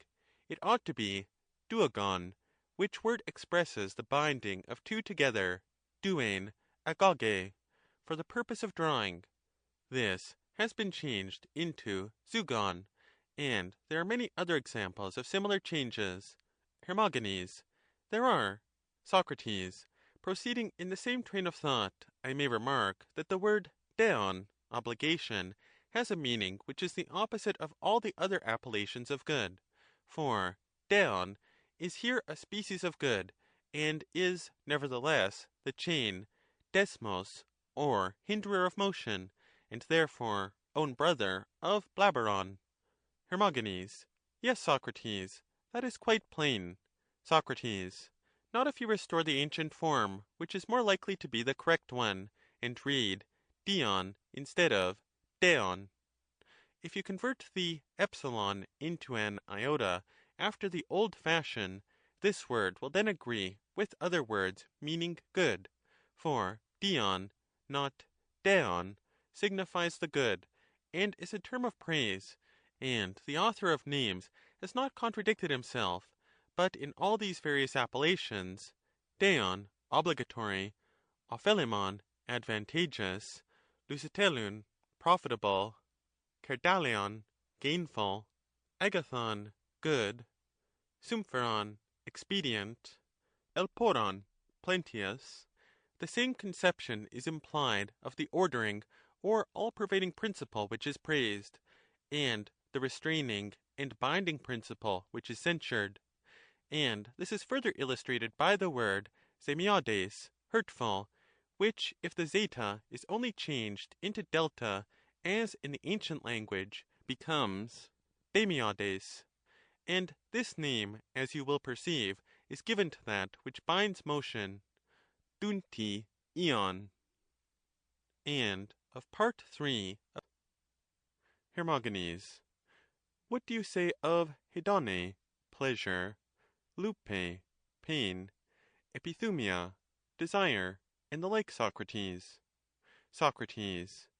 I do not think, Hermogenes, that there is any great difficulty about them. Hedone is he onesis, the action which tends to advantage, and the original form may be supposed to have been heone, but this has been altered by the insertion of the delta. Lupe appears to be derived from the relaxation, luein, which the body feels when in sorrow. Ania, trouble, is the hindrance of motion, alpha and iani.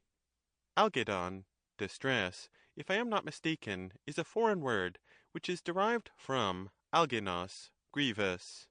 Adenai, grief, is called from the putting on, and ducis, sorrow.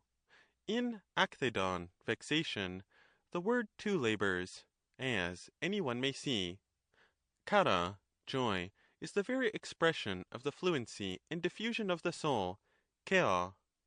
Terpsis, delight, is so called from the pleasure creeping, herpon, through the soul, which may be likened to a breath, pnoe, and is properly herpnun, but has been altered by time into terpnon. Euphrosune, cheerfulness, and epithumia explain themselves. The former, which ought to be eupherosune, and has been changed into euphrosune, is named, as every one may see, from the soul moving, pheresthai, in harmony with nature. Epithumia is really he epiton thumon iusa dunamis, the power which enters into the soul.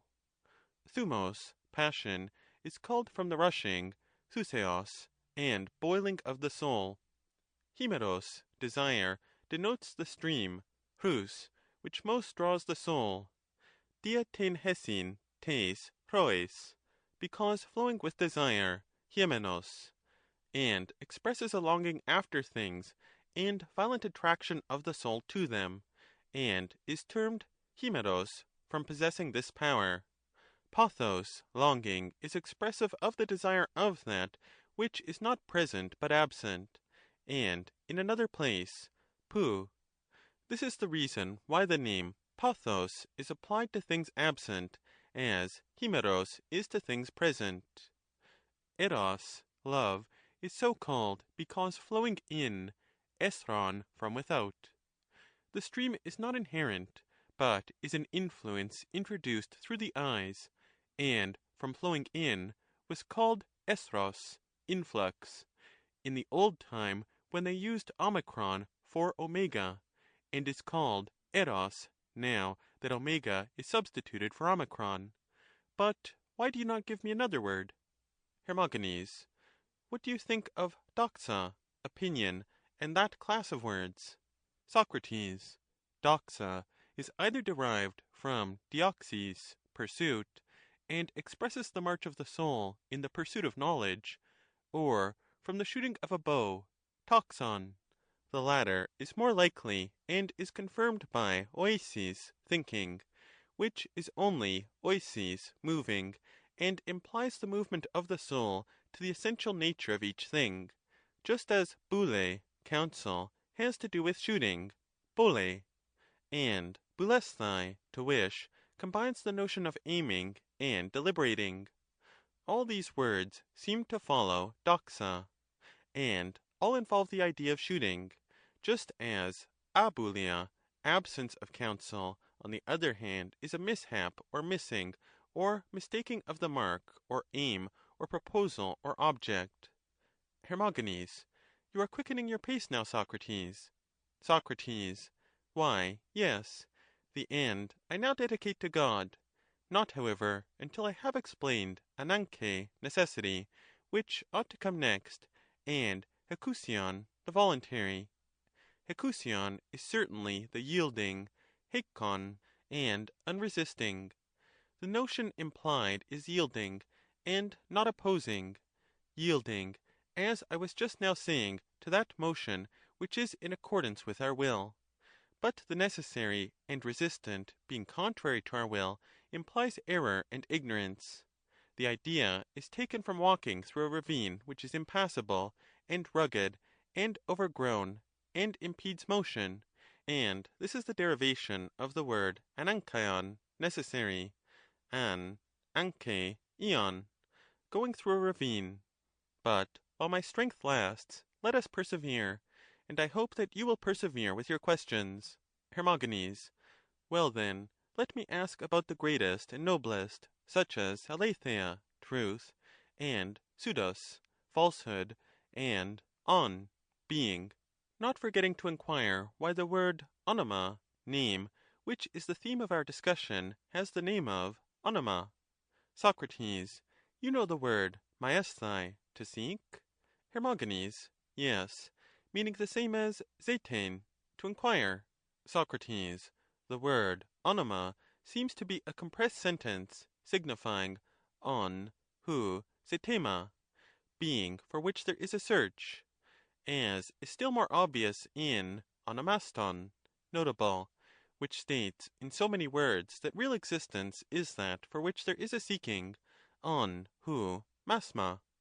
Aletheia is also an agglomeration of thea, ale, divine wandering, implying the divine motion of existence. Pseudos, falsehood, is the opposite of motion. Here is another ill name given by the legislator to stagnation and forced inaction, which he compares to sleep, eldein. But the original meaning of the word is disguised by the addition of psi. On and ousia are ion with an iota broken off. This agrees with the true principle, for being, on, is also moving, ion, and the same may be said of not being, which is likewise called not going, oukion, or ouki, on, equals ouk, ion. Hermogenes. You have hammered away at them manfully, but suppose that some one were to say to you, what is the word ion, and what are rhehon and dun? Show me their fitness. Socrates. You mean to say, how should I answer him? Hermogenes. Yes. Socrates. One way of giving the appearance of an answer has been already suggested. Hermogenes. What way? Socrates. To say that names which we do not understand are of foreign origin, And this is very likely the right answer, and something of this kind may be true of them. But also the original forms of words may have been lost in the lapse of ages. Names have been so twisted in all manner of ways that I should not be surprised if the old language, when compared with that now in use, would appear to us to be a barbarous tongue. Hermogenes. Very likely. Socrates. Yes, very likely. But still the enquiry demands our earnest attention, and we must not flinch. For we should remember that if a person go on analyzing names into words, and inquiring also into the elements out of which the words are formed, and keeps on always repeating this process, he who has to answer him must at last give up the inquiry in despair. Hermogenes. Very true. Socrates. And at what point ought he to lose heart and give up the inquiry? Must he not stop when he comes to the names which are the elements of all other names and sentences? For these cannot be supposed to be made up of other names. The word agathon, good, for example, is, as we were saying, a compound of agastos, admirable, and thos, swift, and probably thos is made up of other elements, and these again of others. But if we take a word which is incapable of further resolution, then we shall be right in saying that we have at last reached a primary element, which need not be resolved any further. Hermogenes. I believe you to be in the right. Socrates. And suppose the names about which you are now asking should turn out to be primary elements, must not their truth or law be examined according to some new method? Hermogenes. Very likely. Socrates. Quite so, Hermogenes. All that has preceded would lead to this conclusion, and if, as I think, the conclusion is true, then I shall again say to you, come and help me, that I may not fall into some absurdity in stating the principle of primary names. Hermogenes. Let me hear, and I will do my best to assist you. Socrates. I think that you will acknowledge with me that one principle is applicable to all names, primary as well as secondary. When they are regarded simply as names, there is no difference in them. Hermogenes. Certainly not. Socrates.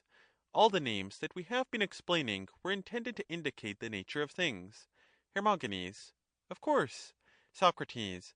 And that this is true of the primary quite as much as of the secondary names is implied in their being names.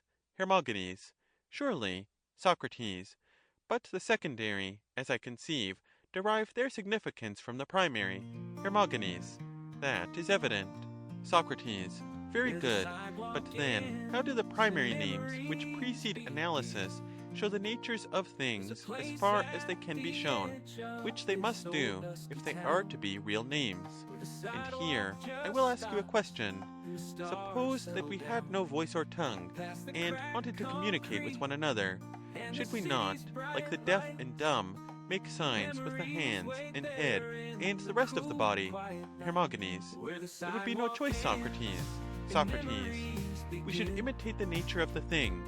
The elevation of our hands to heaven would mean lightness and upwardness. Heaviness and downwardness would be expressed by letting them drop to the ground. If we were describing the running of a horse or any other animal, we should make our bodies and our gestures as like as we could to them. Hermogenes. I do not see that we could do anything else. Socrates. We could not, for by bodily imitation only can the body ever express anything. Hermogenes. Very true. Socrates. And when we want to express ourselves either with the voice, or tongue, or mouth, the expression is simply their imitation of that which we want to express. Hermogenes. It must be so, I think. Socrates. Then a name is a vocal imitation of that which the vocal imitator names or imitates? Hermogenes. I think so. Socrates. Nay, my friend, I am disposed to think that we have not reached the truth as yet. Hermogenes. Why not? Socrates. Because if we have, we shall be obliged to admit that the people who imitate sheep, or cocks, or other animals, name that which they imitate. Hermogenes. Quite true. Socrates. Then could I have been right in what I was saying? Hermogenes. In my opinion, no.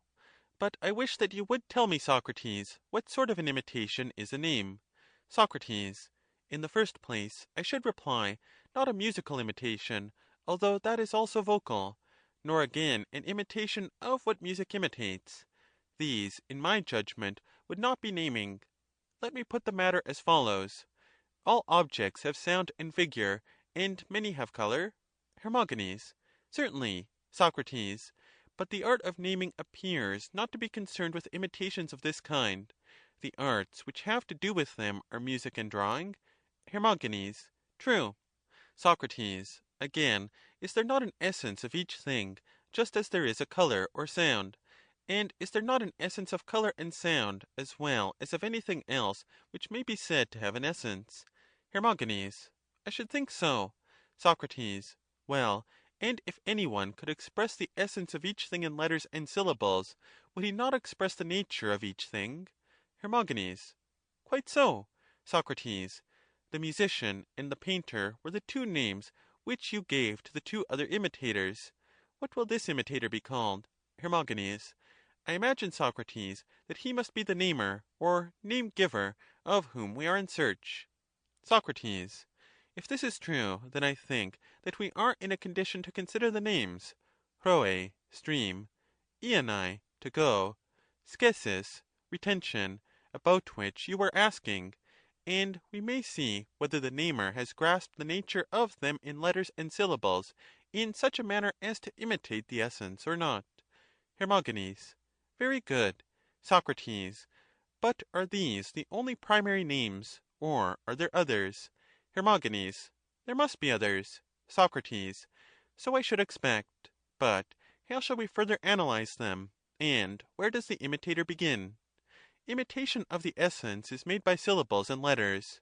Ought we not, therefore, first to separate the letters, just as those who are beginning rhythm first distinguish the powers of elementary and then of compound sounds, and when they have done so, but not before, they proceed to the consideration of rhythms? Her. Yes. Socrates.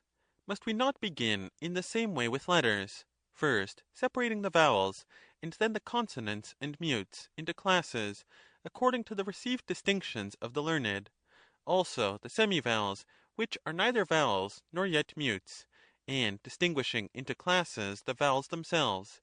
And when we have perfected the classification of things, we shall give them names, and see whether, as in the case of letters, there are any classes to which they may all be referred, and hence we shall see their natures, and see, too, whether they have in them classes as there are in the letters, and when we have well considered all this, we shall know how to apply them to what they resemble, whether one letter is used to denote one thing, or whether there is to be an admixture of several of them, just as in painting the painter who wants to depict anything sometimes uses purple only, or any other color, and sometimes mixes up several colors, as his method is when he has to paint flesh color, or anything of that kind. He uses his colors as his figures appear to require them, and so too we shall apply letters to the expression of objects, either single letters when required, or several letters, and so we shall form syllables, as they are called, and from syllables make nouns and verbs, and thus at last, from the combinations of nouns and verbs, arrive at language, large and fair and whole. And as the painter made a figure, even so shall we make speech by the art of the namer or the rhetorician, or by some other art. Not that I am literally speaking of ourselves, but I was carried away, meaning to say that this was the way in which, not we, but the ancients formed language, and what they put together we must take to pieces in like manner, if we are to attain a scientific view of the whole subject, and we must see whether the primary and also whether the secondary elements are rightly given or not. For if they are not, the composition of them, my dear Hermogenes, will be a sorry piece of work, and in the wrong direction. Hermogenes. That, Socrates, I can quite believe. Socrates. Well, but do you suppose that you will be able to analyze them in this way? For I am certain that I should not. Hermogenes. Much less am I likely to be able. Socrates. Shall we leave them then? Or shall we seek to discover, if we can, something about them according to the measure of our ability, saying by way of preface, as I said before of the gods, that of the truth about them we know nothing, and do but entertain human notions of them? And in this present enquiry, let us say to ourselves, before we proceed, that the higher method is the one which we or others who would analyze language to any good purpose must follow. But under the circumstances, as men say, we must do as well as we can. What do you think? Her. I very much approve. Soc. That objects should be imitated in letters and syllables, and so find expression, may appear ridiculous, Hermogenes, but it cannot be avoided.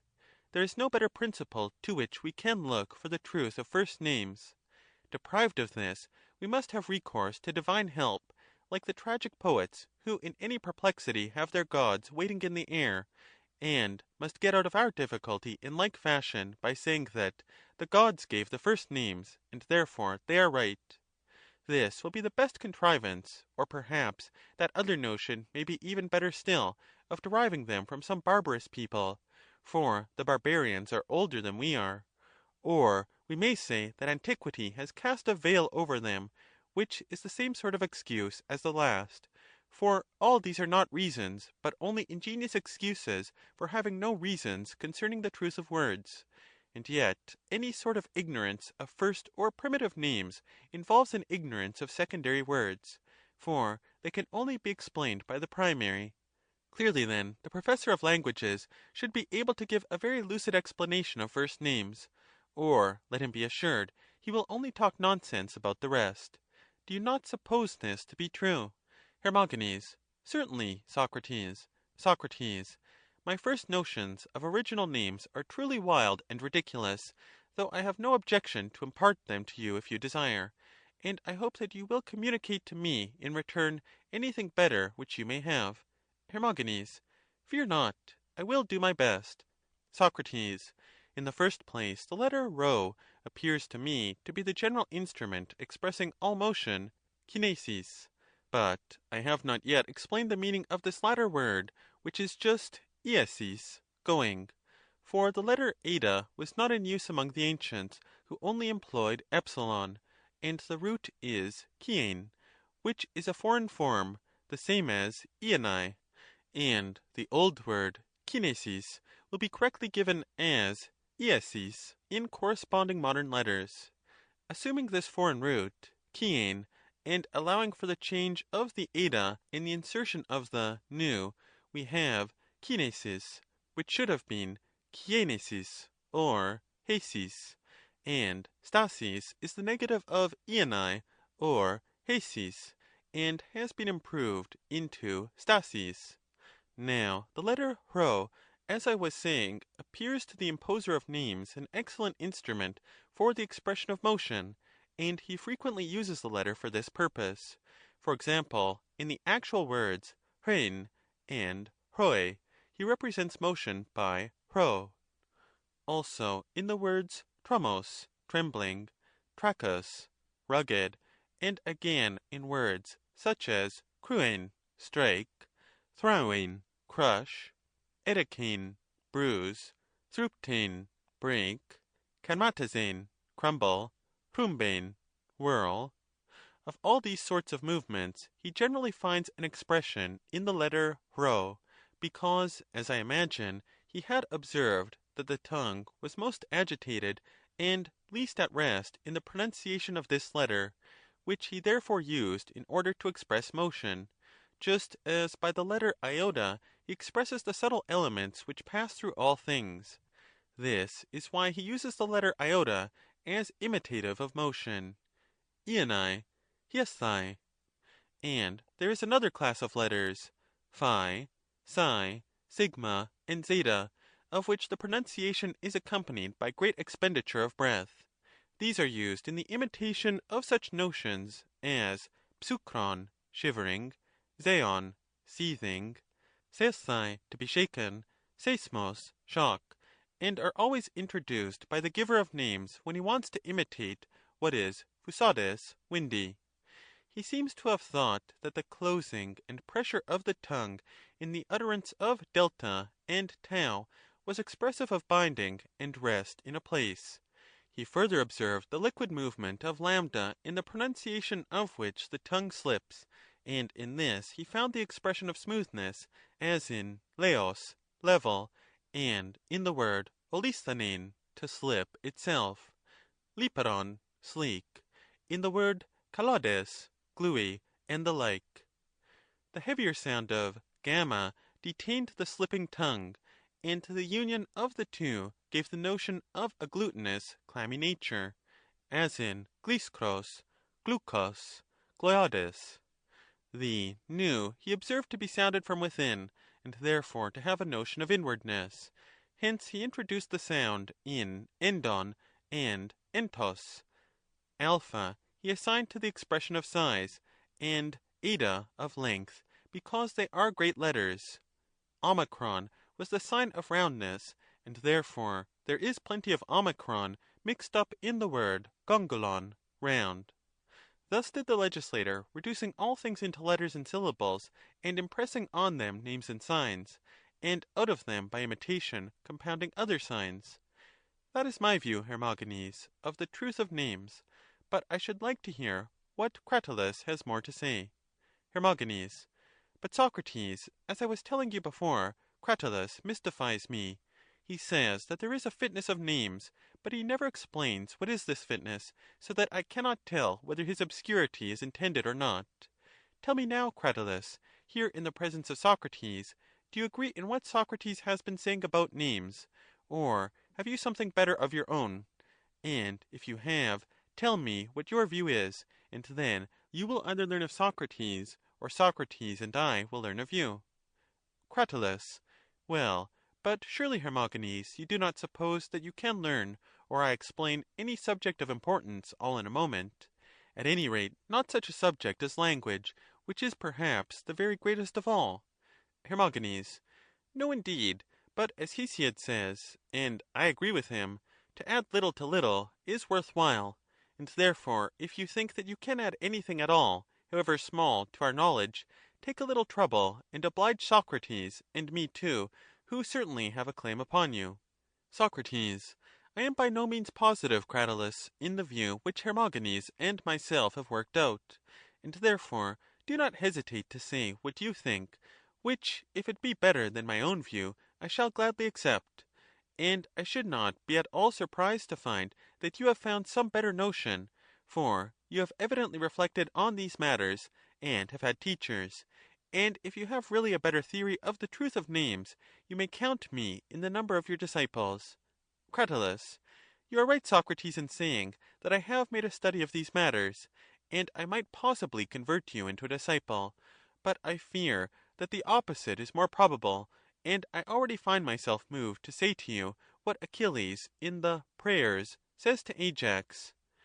Illustrious Ajax, son of Telamon, lord of the people, you appear to have spoken in all things much to my mind. And you, Socrates, appear to me to be an oracle, and to give answers much to my mind, whether you are inspired by Euthyphro, or whether some muse may have long been an inhabitant of your breast, unconsciously to yourself. Socrates. Excellent Cratylus, I have long been wondering at my own wisdom.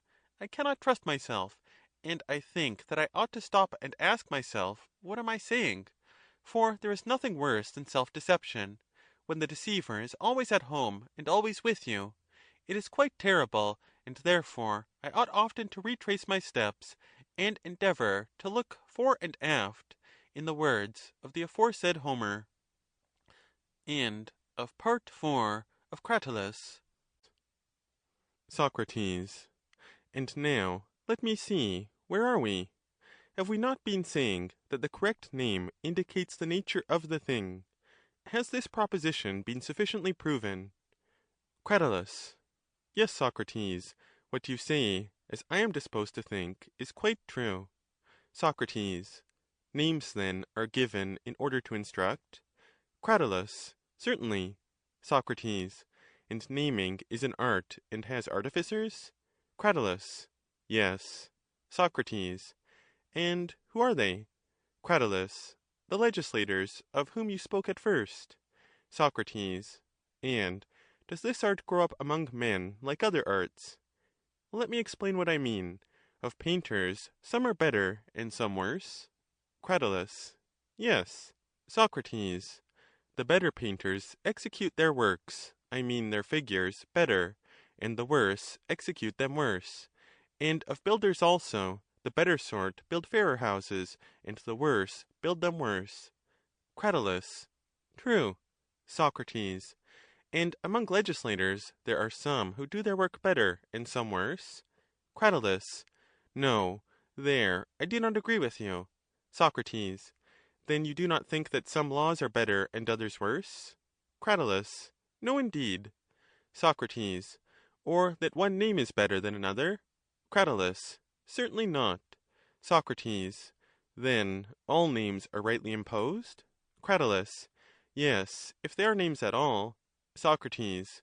Well, what do you say to the name of our friend Hermogenes, which was mentioned before? Assuming that he has nothing of the nature of Hermes in him, shall we say that this is a wrong name, or not his name at all? Cratylus. I should reply that Hermogenes is not his name at all, but only appears to be his, and is really the name of somebody else, who has the nature which corresponds to it. Socrates.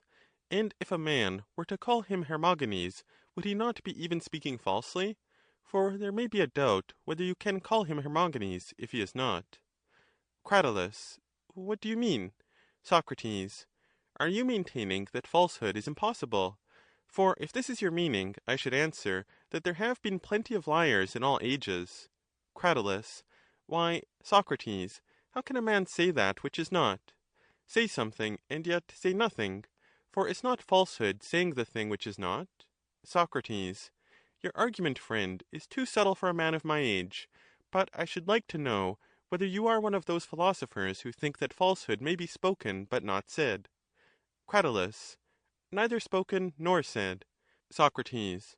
Nor uttered nor addressed? For example, if a person, saluting you in a foreign country, were to take your hand and say, Hail, Athenian stranger, Hermogenes, son of Smicreon.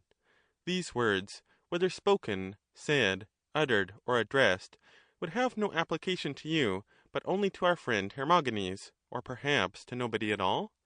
Cratylus. In my opinion, Socrates, the speaker would only be talking nonsense. Socrates. Well, but that will be quite enough for me, if you will tell me whether the nonsense would be true or false, or partly true and partly false, which is all that I want to know. Cratylus. I should say that he would be putting himself in motion to no purpose, and that his words would be an unmeaning sound, like the noise of hammering at a brazen pot. Socrates. But let us see, Cratylus, whether we cannot find a meeting point, for you would admit that the name is not the same with the thing named? Cratylus. I should. Socrates. And would you further acknowledge that the name is an imitation of the thing? Cratylus. Certainly. Socrates. And you would say that pictures are also imitations of things, but in another way? Cratylus. Yes. Socrates. I believe you may be right, but I do not rightly understand you. Please to say then whether both sorts of imitation, I mean both pictures and words, are not equally attributable and applicable to the things of which they are the imitation. Cratylus. They are. Socrates. First, look at the matter thus. You may attribute the likeness of the man to the man, and of the woman to the woman, and so on? Cratylus. Certainly. Socrates. And conversely, you may attribute the likeness of the man to the woman, and of the woman to the man? Cratylus. Very true. Socrates. And are both modes of assigning them right, or only the first? Cratylus. Only the first. Socrates. That is to say, the mode of assignment which attributes to each that which belongs to them and is like them? Cratylus. Such is my view. Socrates. Now then, as I am desirous that we, being friends, should have a good understanding about the argument, let me state my view to you. The first mode of assignment, whether applied to figures or to names, I call right, and when applied to names only, true as well as right, and the other mode of giving and assigning the name, which is unlike, I call wrong, and in the case of names, false as well as wrong. Cratylus. That may be true, Socrates, in the case of pictures. They may be wrongly assigned, but not in the case of names. Must they not always be right? Socrates. Why, what is the difference? May I not go to a man and say to him, This is your picture, showing him his own likeness, or perhaps the likeness of a woman, and when I say show, I mean bring before the sense of sight? Cratylus. Certainly. Socrates. And may I not go to him again and say, This is your name? For the name, like the picture, is an imitation. May I not say to him, This is your name? And may I not then bring to his sense of hearing the imitation of himself by saying, This is a man? Or of a female of the human species by saying, This is a woman? As the case may be. Is not all that quite possible? Cratylus. I would fain agree with you, Socrates, and therefore I say granted. Socrates. That is very good of you, if I am right, which need hardly be disputed at present. But if I can assign names as well as pictures to objects, the right assignment of them we may call truth, and the wrong assignment of them falsehood. Now, if there be such a wrong assignment of names, there may also be a wrong or inappropriate assignment of verbs, and if of names and verbs, then of the sentences which are made up of them.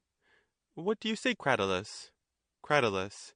I agree, and think that what you say is very true. Socrates. And further, primitive nouns may be compared to pictures, and in pictures you may either give all the appropriate colors and figures, or you may not give them all. Some may be wanting, or there may be too many, or too much of them, may there not? Cratylus. Very true. Socrates. And he who gives all gives a perfect picture or figure, and he who takes away or adds also gives a picture or figure, but not a good one. Cratylus. Yes. Socrates. In like manner, he who by syllables and letters imitates the nature of things, if he gives all that is appropriate, will produce a good image, or in other words a name, but if he subtracts, or perhaps adds a little, he will make an image, but not a good one. Whence I infer that some names are well and others ill made. Cratylus. That is true. Socrates. Then the artist of names may be sometimes good, or he may be bad? Cratylus. Yes. Socrates. And this artist of names is called the legislator? Cratylus. Yes. Socrates. Then, like other artists, the legislator may be good, or he may be bad. It must surely be so if our former admissions hold good. Cratylus. Very true, Socrates. But the case of language, you see, is different. For when by the help of grammar we assign the letters alpha, or beta, or any other letters to a certain name, then if we add, or subtract, or misplace a letter, the name which is written is not only written wrongly, but not written at all, and in any of these cases becomes other than a name. Socrates. But I doubt whether your view is altogether correct, Cratylus. Cratylus. How so? Socrates. I believe that what you say may be true about numbers, which must be just what they are, or not be at all. For example, the number 10 at once becomes other than 10 if a unit be added or subtracted, and so of any other number. But this does not apply to that which is qualitative, or to anything which is represented under an image. I should say rather that the image, if expressing in every point the entire reality, would no longer be an image. Let us suppose the existence of two objects. One of them shall be Cratylus, and the other the image of Cratylus. And we will suppose further that some god makes not only a representation, such as a painter would make of your outward form and color, but also creates an inward organization like yours, having the same warmth and softness, and into this infuses motion, and soul, and mind, such as you have, and in a word copies all your qualities, and places them by you in another form. Would you say that this was Cratylus, and the image of Cratylus, or that there were two Cratyluses? Cratylus. I should say that there were two Cratyluses. Socrates. Then you see, my friend, that we must find some other principle of truth in images, and also in names, and not insist that an image is no longer an image when something is added or subtracted. Do you not perceive that images are very far from having qualities which are the exact counterpart of the realities which they represent? Cratylus. Yes, I see. Socrates. But then, how ridiculous would be the effect of names on things if they were exactly the same with them, for they would be the doubles of them, and no one would be able to determine which were the names, and which were the realities. Cratylus. Quite true. Socrates. Then fear not, but have the courage to admit that one name may be correctly, and another incorrectly given, and do not insist that the name shall be exactly the same with the thing, but allow the occasional substitution of a wrong letter, and if of a letter, also of a noun in a sentence, and if of a noun in a sentence, also of a sentence which is not appropriate to the matter, and acknowledge that the thing may be named and described so long as the general character of the thing which you are describing is retained. And this, as you will remember, was remarked by Hermogenes and myself in the particular instance of the names of the letters. Cratylus. Yes, I remember. Socrates. Good. And when the general character is preserved, even if some of the proper letters are wanting, still the thing is signified. Well, if all the letters are given. Not well when only a few of them are given. I think that we had better admit this, lest we be punished like travellers in Aegina, who wander about the street late at night, and be likewise told by Truth herself that we have arrived too late. Or if not, you must find out some new notion of correctness of names, and no longer maintain that a name is the expression of a thing in letters or syllables, for if you say both, you will be inconsistent with yourself. Cratylus. I quite acknowledge, Socrates, what you say to be very reasonable. Socrates. Then, as we are agreed thus far, let us ask ourselves whether a name rightly imposed ought not to have the proper letters. Cratylus. Yes. Socrates. And the proper letters are those which are like the things? Cratylus. Yes. Socrates.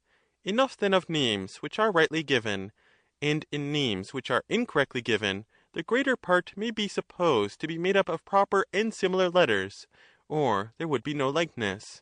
But there will be likewise a part which is improper, and spoils the beauty and formation of the word. You would agree with me? Cratylus. There would be no use, Socrates, in my quarrelling with you, since I cannot be satisfied that a name which is incorrectly given is a name at all. Socrates. Do you admit a name to be the representation of a thing? Cratylus. Yes, I do. Socrates. But do you not allow that some nouns are primitive and some derived? Cratylus. Yes, I do. Socrates. Then if you admit that primitive or first nouns are representations of things, is there any better way of framing representations than by assimilating them to the objects as much as you can?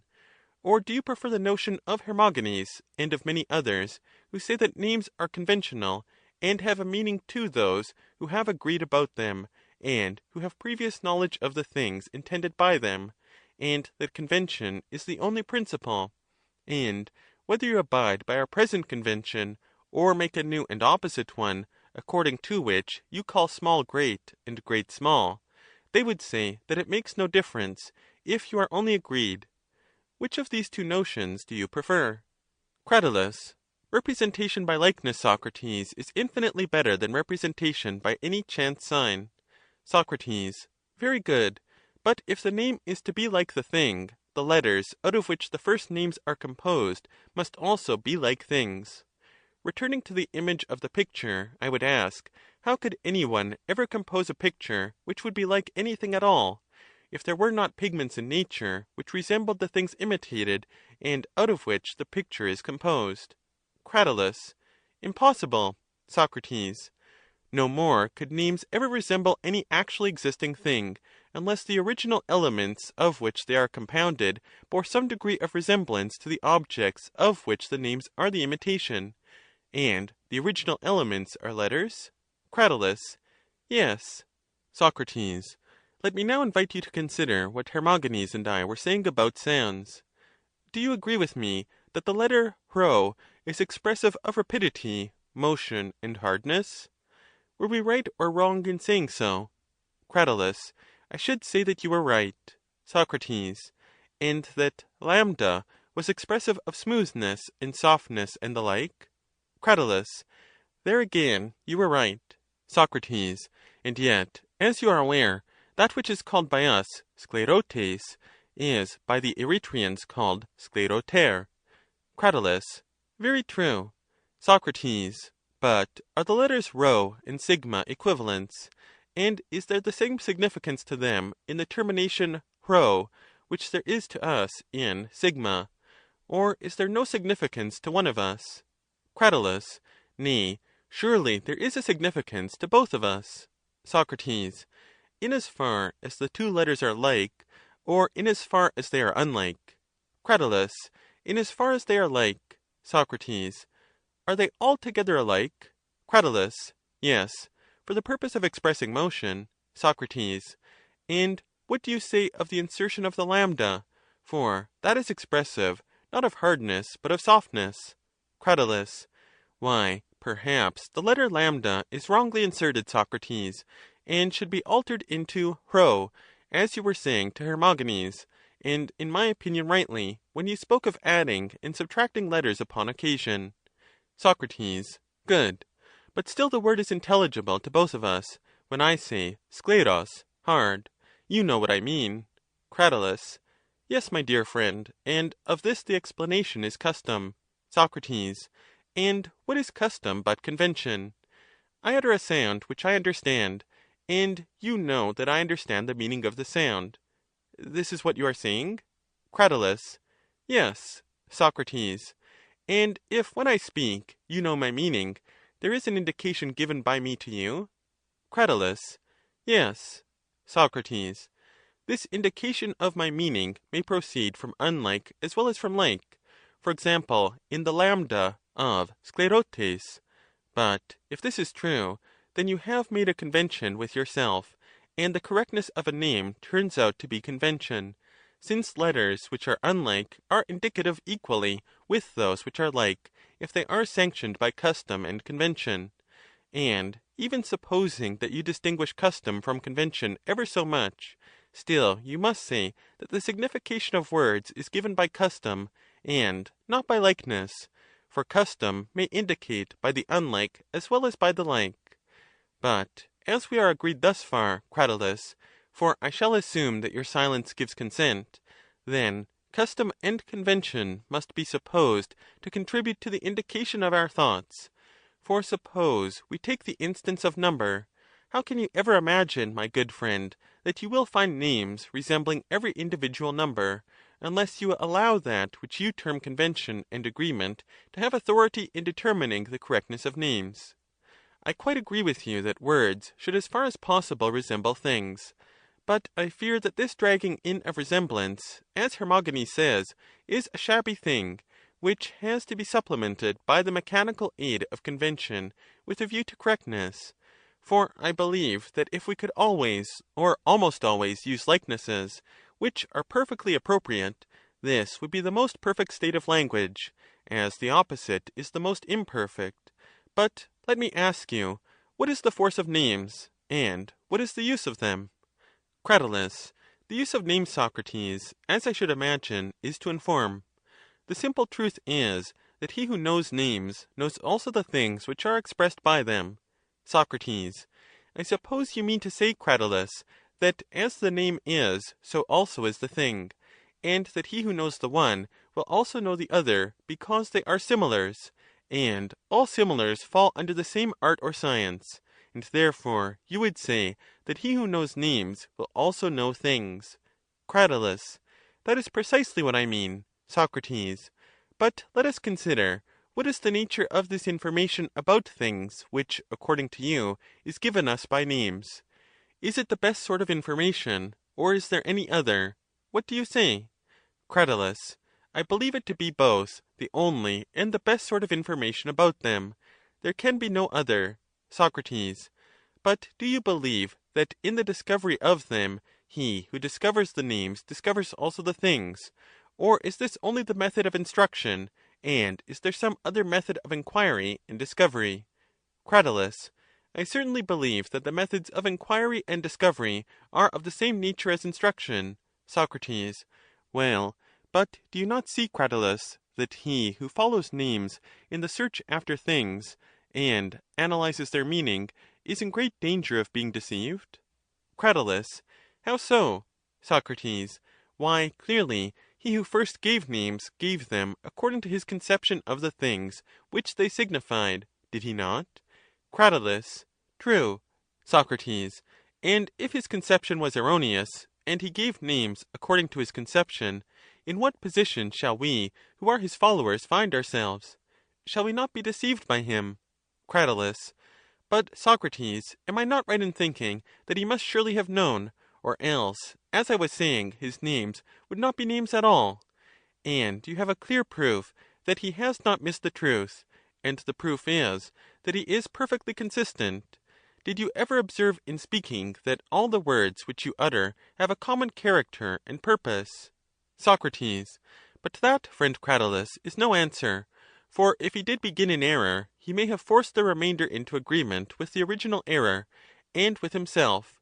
There would be nothing strange in this, any more than in geometrical diagrams, which have often a slight and invisible flaw in the first part of the process, and are consistently mistaken in the long deductions which follow. And this is the reason why every man should expend his chief thought and attention on the consideration of first principles.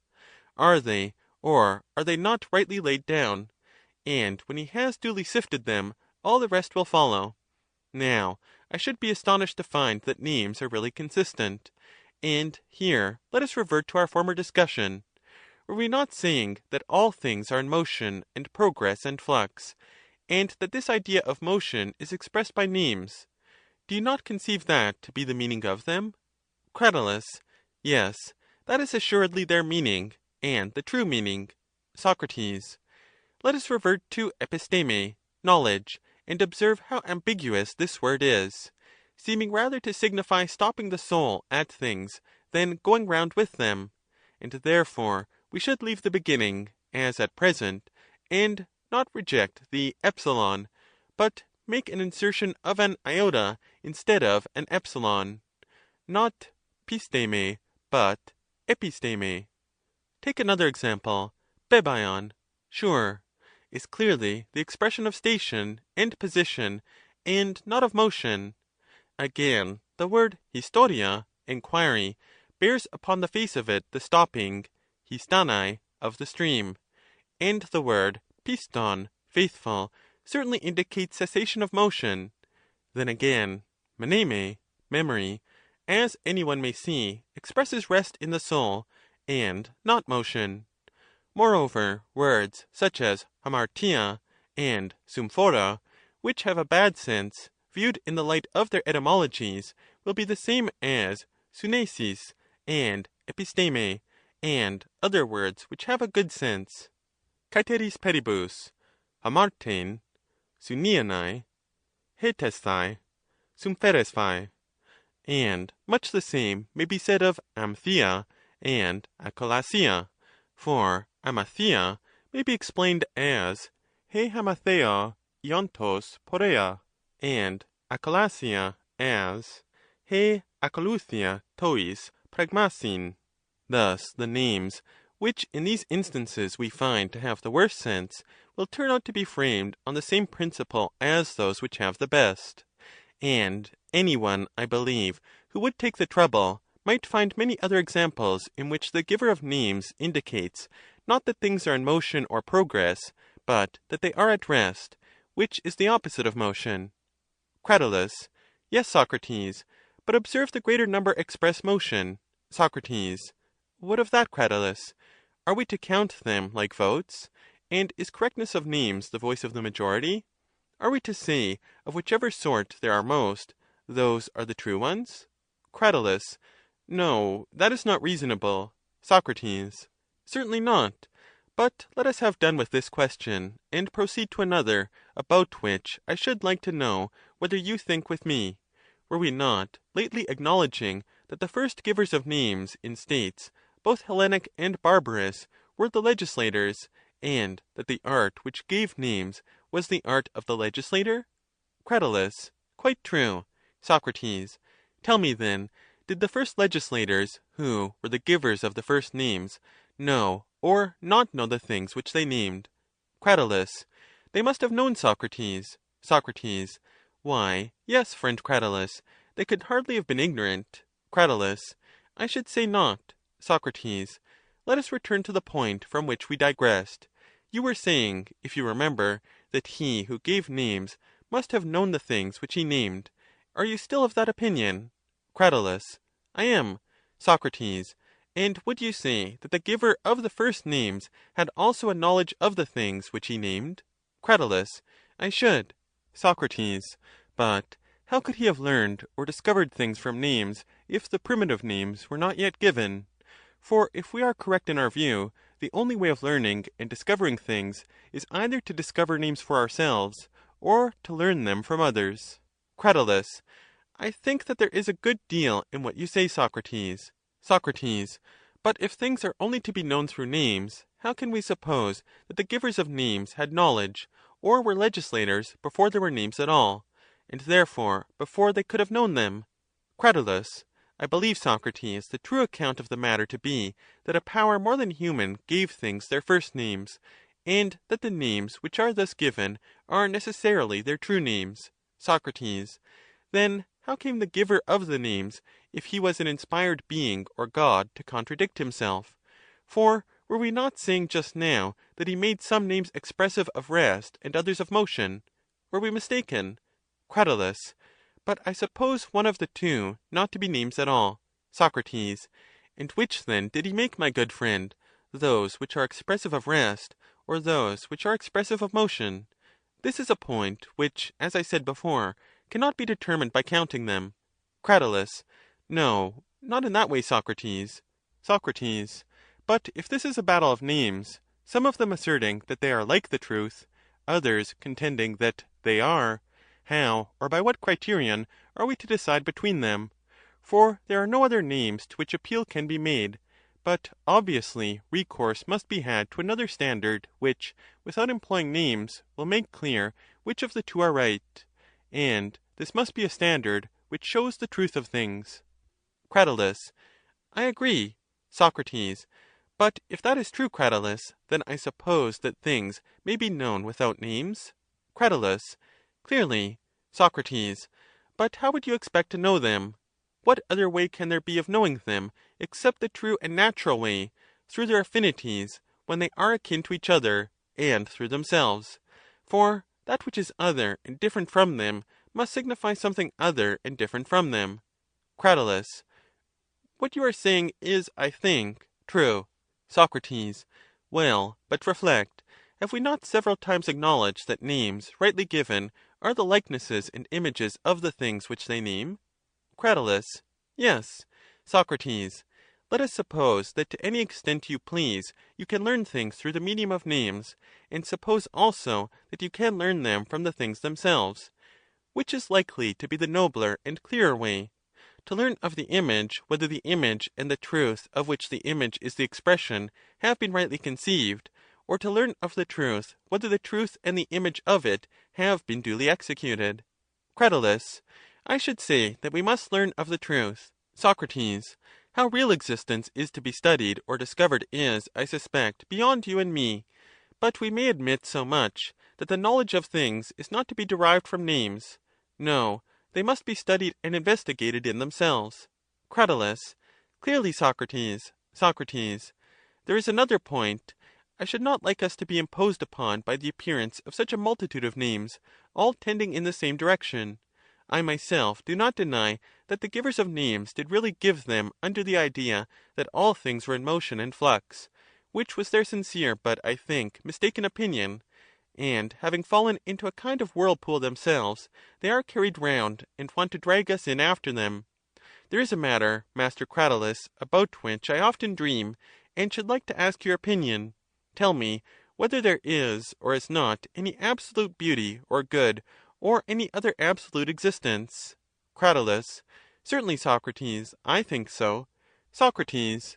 Then let us seek the true beauty, not asking whether a face is fair, or anything of that sort, for all such things appear to be in a flux. But let us ask whether the true beauty is not always beautiful. Cratylus. Certainly. Socrates. And can we rightly speak of a beauty which is always passing away, and is first this and then that?